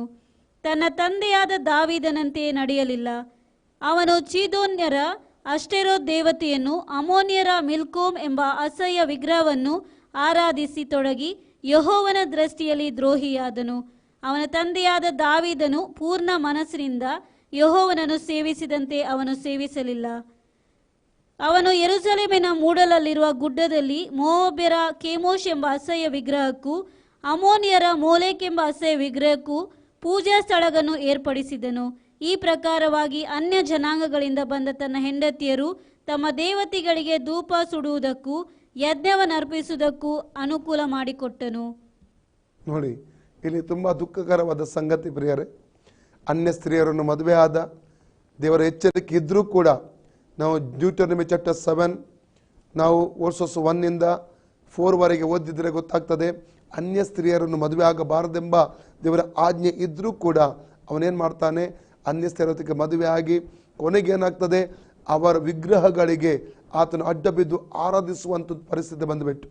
ಆದರೂ ದೇವರು ನಮ್ಮ ಪ್ರೀತಿ ಸ್ವರೂಪ. ನೋಡಿ, ಎಷ್ಟೇ ತಪ್ಪು ಮಾರ್ಗದಲ್ಲಿ ನಾವು ಹೋದರೂ ಕೂಡ ದೇವರಿಗೆ ನಮ್ಮ ಮೇಲೆ ಪ್ರೀತಿ ಇರುವ ಅನೇಕ ವಿಧವಾಗಿ ಎಚ್ಚರಿಸ್ತಾನೆ ಪ್ರೇಯರ್. ಅವಾಗ ಹೇಳಿದಂತೆ ವಾಕ್ಯದ ಮೂಲಕ ಎಚ್ಚರಿಸ್ತಾನೆ. ಮಾತ್ರವಲ್ಲ, ಮನಸಾಕ್ಷಿಯ ಮೂಲಕ ಎಚ್ಚರಿಸುತ್ತಾನೆ, ಪವಿತ್ರಾತ್ಮನ ಮೂಲಕ ಎಚ್ಚರಿಸ್ತಾನೆ, ಮತ್ತು ದೇವ ಸೇವಕರ ಮೂಲಕ ಎಚ್ಚರಿಸ್ತಾನೆ, ದೇವ ಜನರ ಮೂಲಕ ಎಚ್ಚರಿಸ್ತಾನೆ, ಸಂಬಂಧಿಕರ ಮೂಲಕ ಅನೇಕ ಹೇಗಾದರೂ ದೇವರು ನಮ್ಮನ್ನು ಎಚ್ಚರಿಸ್ತಾನೆ. ಅಥವಾ ಕನಸಿನಲ್ಲಿ ಎಚ್ಚರಿಸ್ತಾನೆ, ಪ್ರವಾದಿಗಳ ಮೂಲಕ ಹೇಗಾದ್ರೂ ಎಚ್ಚರಿಸ್ತಾ. ಯಾಕೆ? ದೇವರಿಗೆ ನಮ್ಮ ಮೇಲೆ ಪ್ರೀತಿ ಇದೆ. ನಾವು ತಪ್ಪಿ ಹೋಗೋದು ದೇವರಿಗೆ ಇಷ್ಟವಲ್ಲ ಪ್ರಿಯರೇ. ಇಲ್ಲಿ ನೋಡಿ 9-11 ವಾಕ್ಯ ಓದಿ. 1 King chapter 11 9-11 ವಾಕ್ಯ ಓದಿ. 2 ಸಲ ಕನಸಿನ ಮೂಲಕ ಅವನು ಎಚ್ಚರಿಸ್ತಾನೆ ದೇವರು. ನೋಡಿ, ಇಸ್ರಾಯೇಲ್ ದೇವರಾದ ಯೆಹೋವನು ಸೊಲೊಮೋನನಿಗೆ 2 ಸಾರಿ ಕಾಣಿಸಿಕೊಂಡು ಅನ್ಯ ದೇವತೆಗಳನ್ನು ಸೇವಿಸಲೇಬಾರದೆಂದು ಆಜ್ಞಾಪಿಸಿದ್ದರೂ ಅವನು ಆತನ ಆಜ್ಞೆಗಳನ್ನು ಮೀರಿದ್ದರಿಂದ ಆತನು ಅವನ ಮೇಲೆ ಕೋಪಗೊಂಡು ಅವನಿಗೆ, ನೀನು ಈ ಪ್ರಕಾರ ಮಾಡಿ ನನ್ನ ವಿಧಿ ನಿಬಂಧನೆಗಳನ್ನು ಮೀರಿದ್ದರಿಂದ ನಿನ್ನ ರಾಜ್ಯವನ್ನು ನಿನ್ನಿಂದ ಕಿತ್ತಿಕೊಂಡು ನಿನ್ನ ಸೇವಕನಿಗೆ ಕೊಡುವೆನು. ನೋಡಿ, 2 ಸಲ ಕನಸಿನ ಮೂಲಕ ದೇವರು ಎಚ್ಚರಿಸಿದ. ಕಾರಣ ಸೊಲೊಮೋನನ ಮೇಲೆ ದೇವರಿಗೆ ಒಂದು ಪ್ರೀತಿ ಇತ್ತು. ದೇವರು ಇವತ್ತು ಒಂದು ವೇಳೆ ಈ ವಾರ್ತೆ ಮೂಲಕ ನಿನ್ನನ್ನು ಎಚ್ಚರಿಸ್ತಾ ಇರಬಹುದು. ಆ ತಪ್ಪು ಮಾರ್ಗಕ್ಕೆ ಹೋಗಬೇಡ, ಪಾಪ ಮಾರ್ಗಕ್ಕೆ ಹೋಗಬೇಡ, ವಂಚಿಸುವ ಮಾರ್ಗಕ್ಕೆ ಹೋಗಬೇಡ, ದೇವರ ವಾರ್ತೆ ಬಿಟ್ಟು ಹೋಗಬೇಡ, ಹಲಲಿಯ ಲೋಕಕ್ಕೆ ಹೋಗಬೇಡ, ದೇವರ ಅನ್ಯೋನ್ಯತೆ ಬಿಟ್ಟು ಹೋಗಬೇಡ. ದೇವರು ಎಚ್ಚರಿಸ್ತಾ ಇರ್ಬೋದು ಇವತ್ತು. ಹಲಲಿಯ ಆ ಎಚ್ಚರಿಕೆಯನ್ನು ಕಿವಿಗೊಡಬೇಕು. ಕಿವಿಗೊಟ್ಟರೆ ಮಾತ್ರ ನಮಗೇನಾಗ್ತದೆ? ದೇವರು ನಮ್ಮನ್ನು ಆಶೀರ್ವಾದ ಮಾಡ್ತಾನೆ ಪ್ರಿಯರೇ. ಆತನ ಬರುಣಕ್ಕಾಗಿ ನಮ್ಮನ್ನು ಸಿದ್ಧಪಡಿಸುತ್ತಾನೆ ಪ್ರಿಯರೇ. ಆತನ ಮಾತಿಗೆ ನಾವು ಕಿವಿಗೊಡಬೇಕು. ಕಿವಿಗೊಟ್ಟರೆ ಮಾತ್ರ ದೇವರ ಆಶೀರ್ವಾದವನ್ನು ನಾವು ಅನುಭವಿಸುವುದಕ್ಕೆ ಸಾಧ್ಯ. ನಾವು 2 ಪೂರ್ವಕಾಲ 36ನೇ ಅಧ್ಯಾಯ 15-16 ವಾಕ್ಯ ಓದುವ. ನಾವು 2 Chronicle 36 chapter 15-16 ವರ್ಷ ಓದುವ. ಅವರ ಪಿತೃಗಳ ದೇವರಾದ ಯೆಹೋವನು ತನ್ನ ಪ್ರಜೆಯನ್ನು ನಿವಾಸ ಸ್ಥಾನವನ್ನು ಕನಿಕರಿಸಿ ಸಾವಕಾಶ ಮಾಡದೆ ತನ್ನ ದೂತರ ಮುಖಾಂತರವಾಗಿ ಅವರನ್ನು ಎಚ್ಚರಿಸುತ್ತಾ ಇದ್ದನು. ಅವರು ದೇವ ಪ್ರೇಷಿತರನ್ನು, ಅವರು ಯಾರು ಎಚ್ಚರಿಸಲಿಕ್ಕೆ ಹೋದ್ರ ದೇವ ಪ್ರೇಷಿತರು ಅವರನ್ನು ಗೇಲಿ ಮಾಡಿ ಆತನ ಮಾತುಗಳನ್ನು ತುಚ್ಛೀಕರಿಸಿ ಆತನ ಪ್ರವಾದಿಗಳನ್ನು ಹೀಯಾಳಿಸಿದ್ದರಿಂದ ಆತನ ಕೋಪಾಗ್ನಿಯು ಆತನ ಪ್ರಜೆಯ ಮೇಲೆ ಉರಿಯ ಹತ್ತಿತು. ಅದರ ತಾಪವು ಆರಿ ಹೋಗಲೇ ಇಲ್ಲ. ನೋಡಿ, ಅವ್ರಿಗೆ ಎಚ್ಚರಿಕೆ ಹಚ್ಚುವುದಕ್ಕಾಗಿ ದೇವರೇನ್ ಮಾಡ್ತಾರೆ? ಪ್ರೀತಿಯಿಂದ ದೇವರೇನ್ ಮಾಡಿದ? ದೇವ ಪ್ರೇಷಿತರನ್ನು ಕರೆಸಿದ, ಪ್ರವಾದಿಗಳನ್ನು ಕಳಿಸಿದ. ಈ ಜನರು ಏನ್ ಮಾಡಿದ್ರು? ಅವ್ರು ಗೇಲಿ ಮಾಡಿದರು, ತುಚ್ಛೀಕರಿಸಿದ್ರು, ಅವರಿಗೆ ಎದುರಾಗಿ ನಿಂತರು. ಅಲ್ಲಲ್ಲಿ ಇದರಿಂದ ಏನಾಯ್ತು? ದೇವರ ಕೋಪ ಅವರ ಮೇಲೆ ಉರಿಯ ಹತ್ತುವುದನ್ನು ಅಲ್ಲಿ ನಾವು ಕಾಣ್ತಾ ಇದ್ದೇವೆ ಪ್ರಿಯರೇ. ಇವತ್ತು ನಾವು ದೇವರು ನಮ್ಮನ್ನು ವಾಕ್ಯದ ಮೇಲೆ ಎಚ್ಚರಿಸುವಾಗ ಆ ಎಚ್ಚರಿಕೆಗೆ ಕಿವಿಗೊಟ್ಟು ನಾವು ಮಾನಸಂದರ್ಪಟ್ಟು ಒಪ್ಪಿಸಿಕೊಡಬೇಕು ಪ್ರಿಯರೇ. ಕಾರಣ ಯೇಸುವಿನ ಬರೋಣ ಹತ್ತಿರವಿದೆ. ಇನ್ನು ತಡ ಇಲ್ಲ ಪ್ರಿಯರೇ. ಇನ್ನು ನಮ್ಮದೇ ಮಾರ್ಗದಲ್ಲಿ ಹೋಗುವುದಾದರೆ ಒಂದು ವಾಕ್ಯ ಹೇಳ್ತದೆ ದೇವರ ವಾಕ್ಯದಲ್ಲಿ, Proverbs 16:25, Proverbs 14:12 ಏನ್ ಹೇಳ್ತದೆ? ಒಬ್ಬನಿಗೆ ಒಂದು ಮಾರ್ಗವು ಅದು ಸರಿಯಾಗಿ ಕಾಣಿಸ್ತದೆ, ಅದ್ರ ಕಟ್ಟ ಕಡೆಗೆ ಅದು ಮರಣದ ಮಾರ್ಗ ಅಂತ ವಾಕ್ಯ ಹೇಳ್ತೇವೆ. ಅದು ಮರಣಕ್ಕೆ ನಡೆಸುವಂತ ಮಾರ್ಗವಾಗಿ ಮಾರ್ಪಡ್ತದೆ ಎಂಬುದಾಗಿ ನಮಗೆ ಅದು ಸರಿ ಕಾಣಬಹುದು ಆರಂಭದಲ್ಲಿ. ಅದು ಎಲ್ಲಿ ಕಂಡು ಹೋಗ್ತದೆ? ಮರಣಕ್ಕೆ, ನರಕಕ್ಕೆ ಅದು ಕರ್ಕೊಂಡು ಹೋಗುವಂಥ ಒಂದು ಮಾರ್ಗ ಎಂಬುದಾಗಿ ಅಲ್ಲಿ ವಾರ್ತೆಯಲ್ಲಿ ನಾವು ಕಾಣಲಿಕ್ಕೆ ನಮಗೆ ಸಾಧ್ಯವಾಗುತ್ತದೆ. ಇನ್ನೊಬ್ಬ ವ್ಯಕ್ತಿಯ ಬಗ್ಗೆ ಹೇಳಬೇಕಾದ್ರೆ ಗೆಹಜಿ ಎಂಬುದಾಗಿ ನೀವೆಲ್ಲ ಓದಿರಬಹುದು. ಎಲೀಷನ ಸೇವಕನು ಅಥವಾ ಎಲೀಷನ ಶಿಷ್ಯನಾಗಿದ್ದ. ನಾವು 2 ಅರಸು 5ನೇ ಅಧ್ಯಾಯದಲ್ಲಿ 20-26ನೇ ವಾಕ್ಯ ಓದುವಾಗ 2 King chapter 5 20-26 ಅಲ್ಲಿ ನಾವು ಓದುವುದಾದರೆ ಅಲ್ಲಿ ಗೆಹಜಿ ಏನ್ ಮಾಡ್ತಾನೆ? ಈ ಕುಷ್ಠ ರೋಗದಿಂದ ಸ್ವಸ್ಥತೆ ಹೊಂದಿದಂತ ಆ ನಾಮಾನ ಸಿರಿಯಾದ ಅಧಿಪತಿ, ಅವನು ಅನೇಕ ಅಪಾರ ಬೆಳ್ಳಿ ಬಂಗಾರ ತಗೊಂಡು ಬಂದಿರ್ತಾನೆ, ದುಸ್ತು ಬಟ್ಟೆ ತಗೊಂಡು ಬಂದಿರ್ತಾನೆ, ಯಾರಿಗೆ? ಎಲೀಷನ ಕೊಡ್ಲಿಕ್ಕಾಗಿ. ಆದರೆ 2 King 5:15-16 ವಾಕ್ಯ ಹೇಳ್ತದೆ, ಎಲೀಷ ಅದನ್ನು ಮುಟ್ಟಲಿಲ್ಲ. ನಾನು ಸನ್ನಿಧಿ ಸೇವೆ ಮಾಡುವ ಯೆಹೋವನೇ ಇದನ್ನು ಮುಟ್ಟುವುದಿಲ್ಲ ಎಂಬುದಾಗಿ ನಡೆದ. ಆದರೆ ಇದನ್ನು ಕಂಡಂತ ಗೆಹಜಿ ದುರಾಸೆ ಉಳ್ಳವನಾಗಿ ಅವನ ರಥವನ್ನು ಹಿಂಬಾಲಿಸಿ ಸುಳ್ಳು ಹೇಳಿಬಿಟ್ಟೆ. ಏನು ಸುಳ್ಳು ಹೇಳಿದ? ಅಲ್ಲಿ ಪ್ರವಾದಿ ಮಂಡಳಿಯವರು ಬಂದಿದ್ದಾರೆ, ಅವರಿಗೆ ಇದು ಬೇಕು. ಓದಿ 20ರಿಂದ ಓದಿ. ನಾಮಾನನು ಸ್ವಲ್ಪ ದೂರಕ್ಕೆ ಹೋದ ನಂತರ ದೇವರ ಮನುಷ್ಯನಾದ ಎಲೀಷನ ಸೇವಕ ಗೆಹಾಜಿಯು ಮನಸ್ಸಿನಲ್ಲಿ, ನನ್ನ ಯಜಮಾನನು ಆ ಆರಾಮ್ಯನಾದ ನಾಮಾನನಿಂದ ಏನೂ ತೆಗೆದುಕೊಳ್ಳದೆ ಅವನನ್ನು ಹಾಗೆಯೇ ಕಳಿಸಿಬಿಟ್ಟನಲ್ಲ, ಯೆಹೋವನಾನೇ, ನಾನು ಅವನ ಹಿಂದೆ ಓಡುತ್ತಾ ಹೋಗಿ ಅವನಿಂದ ಸ್ವಲ್ಪವನ್ನಾದರೂ ಬಾಚಿಕೊಂಡು ಬರುವೆನು ಅಂದುಕೊಂಡು ಹೊರಟನು. ನಾಮಾನನು ತನ್ನ ಹಿಂದೆ ಓಡುತ್ತಾ ಬರುವ ಗೆಹಜಿಯನ್ನು ಕಂಡು ರಥದಿಂದಿಳಿದು ಅವನನ್ನು ಎದುರುಗೊಂಡು, ಕ್ಷೇಮವೋ ಎಂದು ಕೇಳಿದನು. ಅವನು, ಕ್ಷೇಮ, ಎಫ್ರಾಯಿಂ ಪರ್ವತ ಪ್ರದೇಶದಿಂದ ಪ್ರವಾದಿ ಮಂಡಳಿಯವರಾದ 2 ಯೌವನಸ್ಥರು ಬಂದಿರುತ್ತಾರೆ.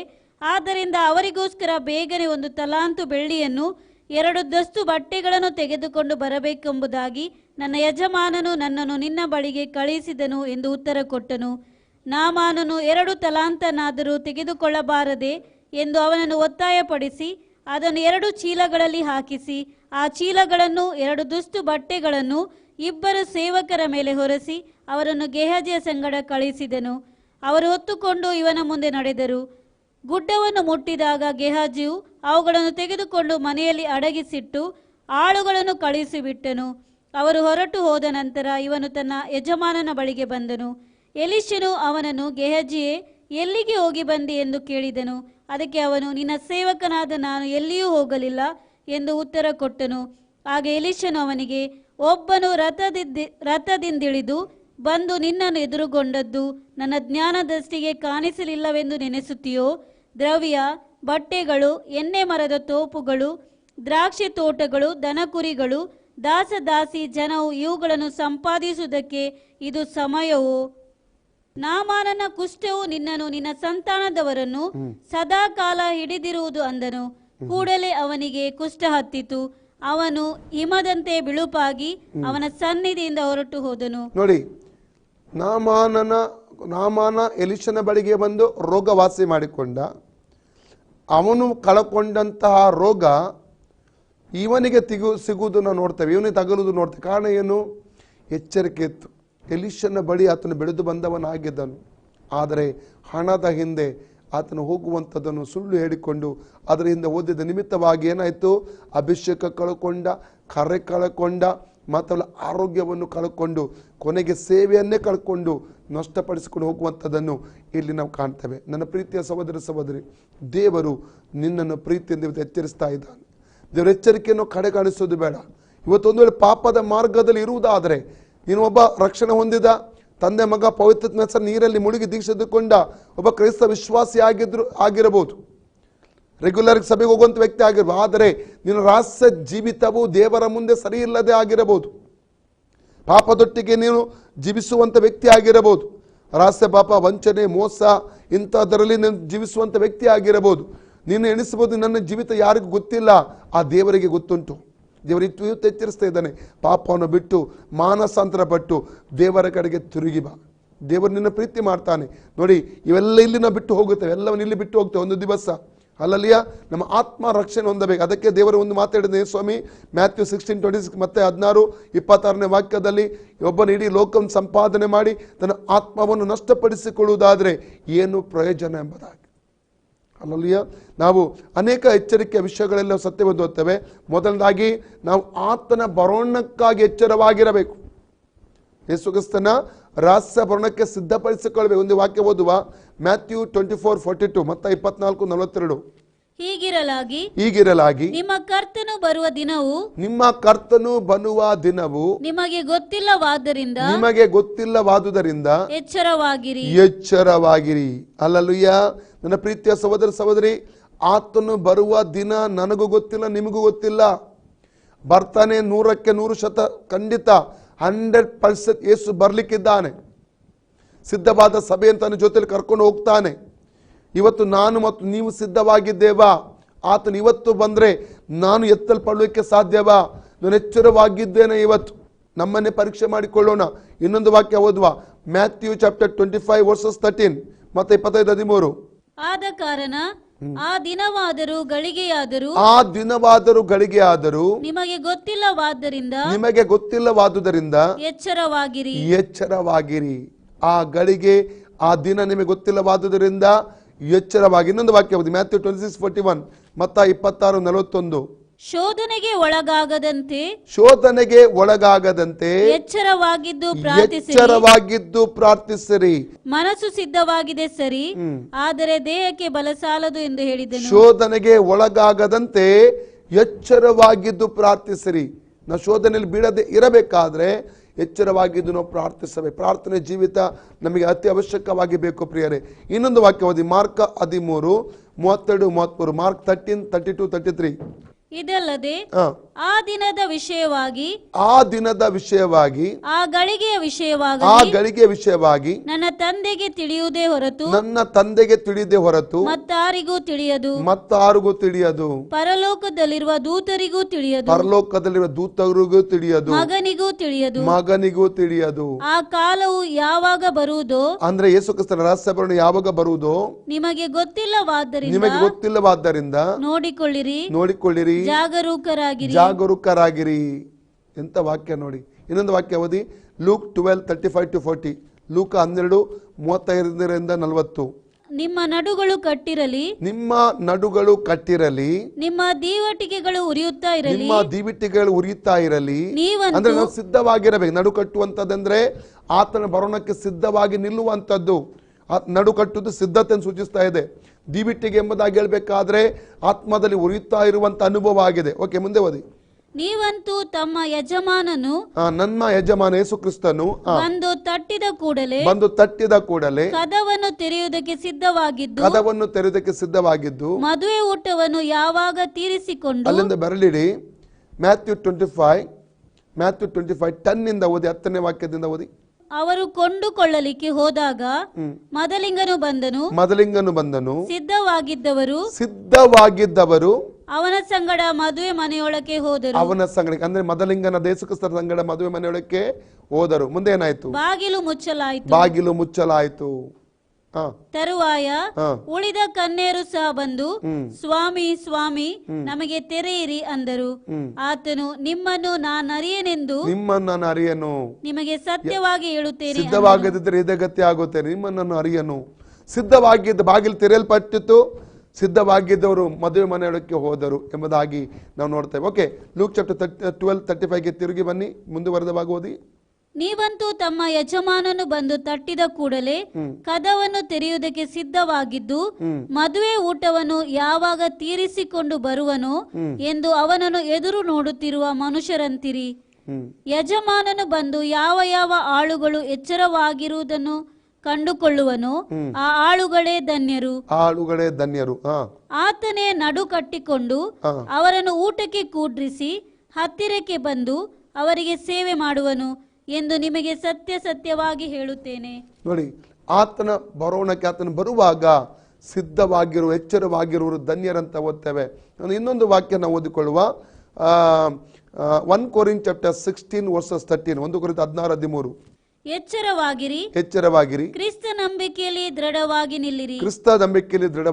ಎಚ್ಚರವಾಗಿರಿ, ಕ್ರಿಸ್ತ ನಂಬಿಕೆಯಲ್ಲಿ ದೃಢವಾಗಿ ನಿಲ್ಲಿರಿ. 1 Thessalonians 5:6. 1 Thessalonians 5:6. ಆದ ಕಾರಣ ನಾವು ಇತರರಂತೆ ನಿದ್ದೆ ಮಾಡದೆ ಎಚ್ಚರವಾಗಿರೋಣ. ವಾಕ್ಯ, ಸ್ವಸ್ಥಚಿತ್ತರಾಗಿರೋಣ. ಆಕ್ಟ್ಸ್ 20:31. ಅಪೊಸ್ತಲರ 20:31.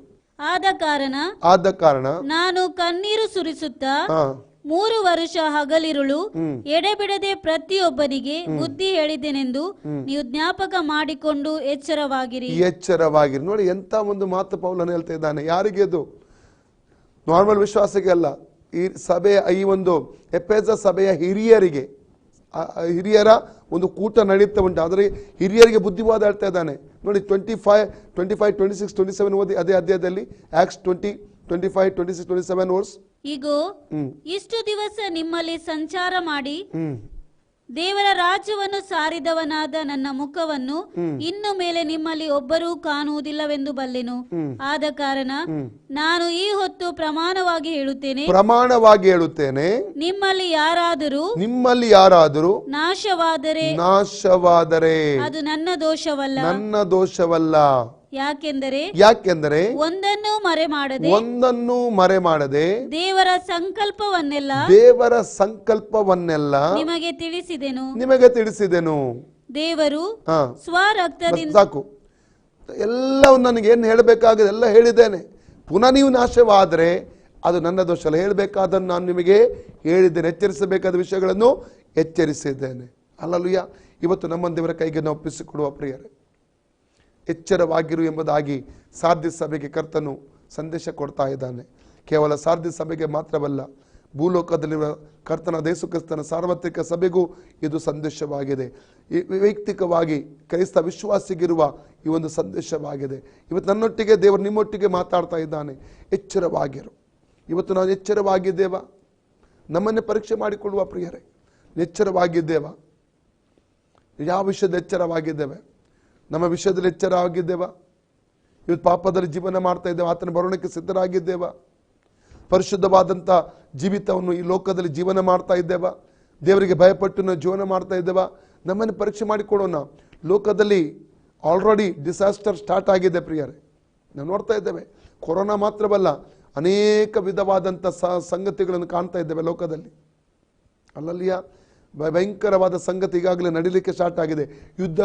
ಯುದ್ಧ ಆಗುವಂಥ ಸುದ್ದಿಗಳು ಇವೆಲ್ಲವೂ ಕೇಳ್ತಾ ಇದ್ದೇವೆ ಪ್ರಿಯರೇ. ಆತನ ಬರೋಣ ಯಾವಾಗಲೂ ಬರ್ಬೋದು. ಇವತ್ತು ರಾತ್ರಿ ಬರ್ಬೋದು, ನಾಳೆ ಬೆಳಿಗ್ಗೆ ಬರ್ಬೋದು, ಇನ್ನೊಂದು ವಾರ ಬಿಟ್ಟು ಬರ್ಬೋದು, ಯಾವಾಗ ಬೇಕಾದರೆ ರೆಡಿ ಬರ್ಬೋದು. ಆದರೆ ವಿಷಯ ಏನು ಗೊತ್ತುಂಟಾ? ನಾನು ನೀವು ಸಿದ್ಧವಾಗಿದ್ದೇವಾ ಅಥವಾ ಪಾಪದಲ್ಲೇ ಜೀವನ ಮಾಡ್ತಾ ಇದ್ದೇವಾ? ಆತ ಬರೋದಲ್ಲಿ ನಾವು ಒಂದು ಪಾಪದಲ್ಲೇ ಜೀವನ ಮಾಡ್ತಾ ಇದ್ರೆ ಕೈ ಬಿಡಲ್ಪಡುವಂಥ ಪರಿಸ್ಥಿತಿ ಬರುತ್ತದೆ. ದೇವರು ಮಾನಸಾಂತರ ಪಡುವುದಕ್ಕಾಗಿ ನಮ್ಮನ್ನು ಕರೀತಾ ಇದ್ದಾನೆ. ಆತನ ಬಳಿಗೆ ಪ್ರೀತಿಯಿಂದ ಕರೀತಾ ಇದ್ದಾನೆ. ಇದು ಕೃಪೆಯ ಸಮಯವಾಗಿದೆ. ಇದನ್ನು ವ್ಯರ್ಥ ಮಾಡಿಕೊಳ್ಳುವುದು ಬೇಡ. ಕೃಪೆ ಇವತ್ತು ನಮ್ಮನ್ನು ಕರೀತಾ ಇದೆ. ಬಾ ಮಗನೇ, ಬಾ ಮಗಳೇ ಎಂಬುದಾಗಿ ಕರೀತಾ ಇದೆ. ಆತನ ಕೈಗೆ ನಾವು ಒಪ್ಪಿಸಿಕೊಡೋಣ ಪ್ರಿಯರೇ. Thank you Jesus. ಹಲ್ಲೆಲೂಯಾ. ನಾನು ನಿಮಗೋಸ್ಕರ ಪ್ರಾರ್ಥನೆ ಮಾಡ್ತೇನೆ. ಪ್ರೀತಿ ಸ್ವರೂಪನಾದ ನಮ್ಮ ಪರಲೋಕ ತಂದೆಯೇ, ಯೇಸುವಿನ ನಾಮದಲ್ಲಿ ಪವಿತ್ರಾತ್ಮನ ಸಹಾಯದೊಂದಿಗೆ ನಿನ್ನ ಪಾದಕ್ಕೆ ನಾವು ಬಂದಿದ್ದೇವೆ. ಈ ವಾರ್ತೆ ಕೇಳುವ ಒಬ್ಬೊಬ್ಬರ ಜೀವಿತದಲ್ಲಿ ಕರ್ತನ ಬೇಕಾದ ಬಿಡುಗಡೆ ಕೊಡು.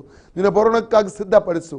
ತಮ್ಮ ವಿಷಯದಲ್ಲಿ ಎಚ್ಚರಿಕೆ ಆಗಿರುವ ಹಾಗೆ ಪ್ರತಿಯೊಬ್ಬರಿಗೆ ಸಹಾಯ ಮಾಡು ಸ್ವಾಮಿ. ಪ್ರತಿಯೊಬ್ಬರ ಆತ್ಮಿಕ ಕಣ್ಣುಗಳನ್ನು ತೆರೆ ಸ್ವಾಮಿ. ನಿನ್ನ ವಾರ್ತೆಯನ್ನು, ನಿನ್ನ ಸ್ವರವನ್ನು ಕೇಳುವ ಹಾಗೆ ಪ್ರತಿಯೊಬ್ಬರ ಆತ್ಮಿಕ ಕಿವಿಗಳನ್ನು ತೆರೆಯಬೇಕೆಂಬುದಾಗಿ ಕರ್ತನೆ ಪ್ರಾರ್ಥನೆ ಮಾಡ್ತೇನೆ ಅಪ್ಪ. ಅಪ್ಪ, ಯಾರಾದರೂ ಪಾಪದಲ್ಲಿ ಜೀವನ ಮಾಡ್ತಾ ಇದ್ರೆ ಅವರನ್ನು ತಡೆಯಬೇಕೆಂಬುದಾಗಿ ಕರ್ತನೆ ಕೇಳಿಕೊಳ್ತಾ ಇದ್ದಾನೆ ಅಪ್ಪ.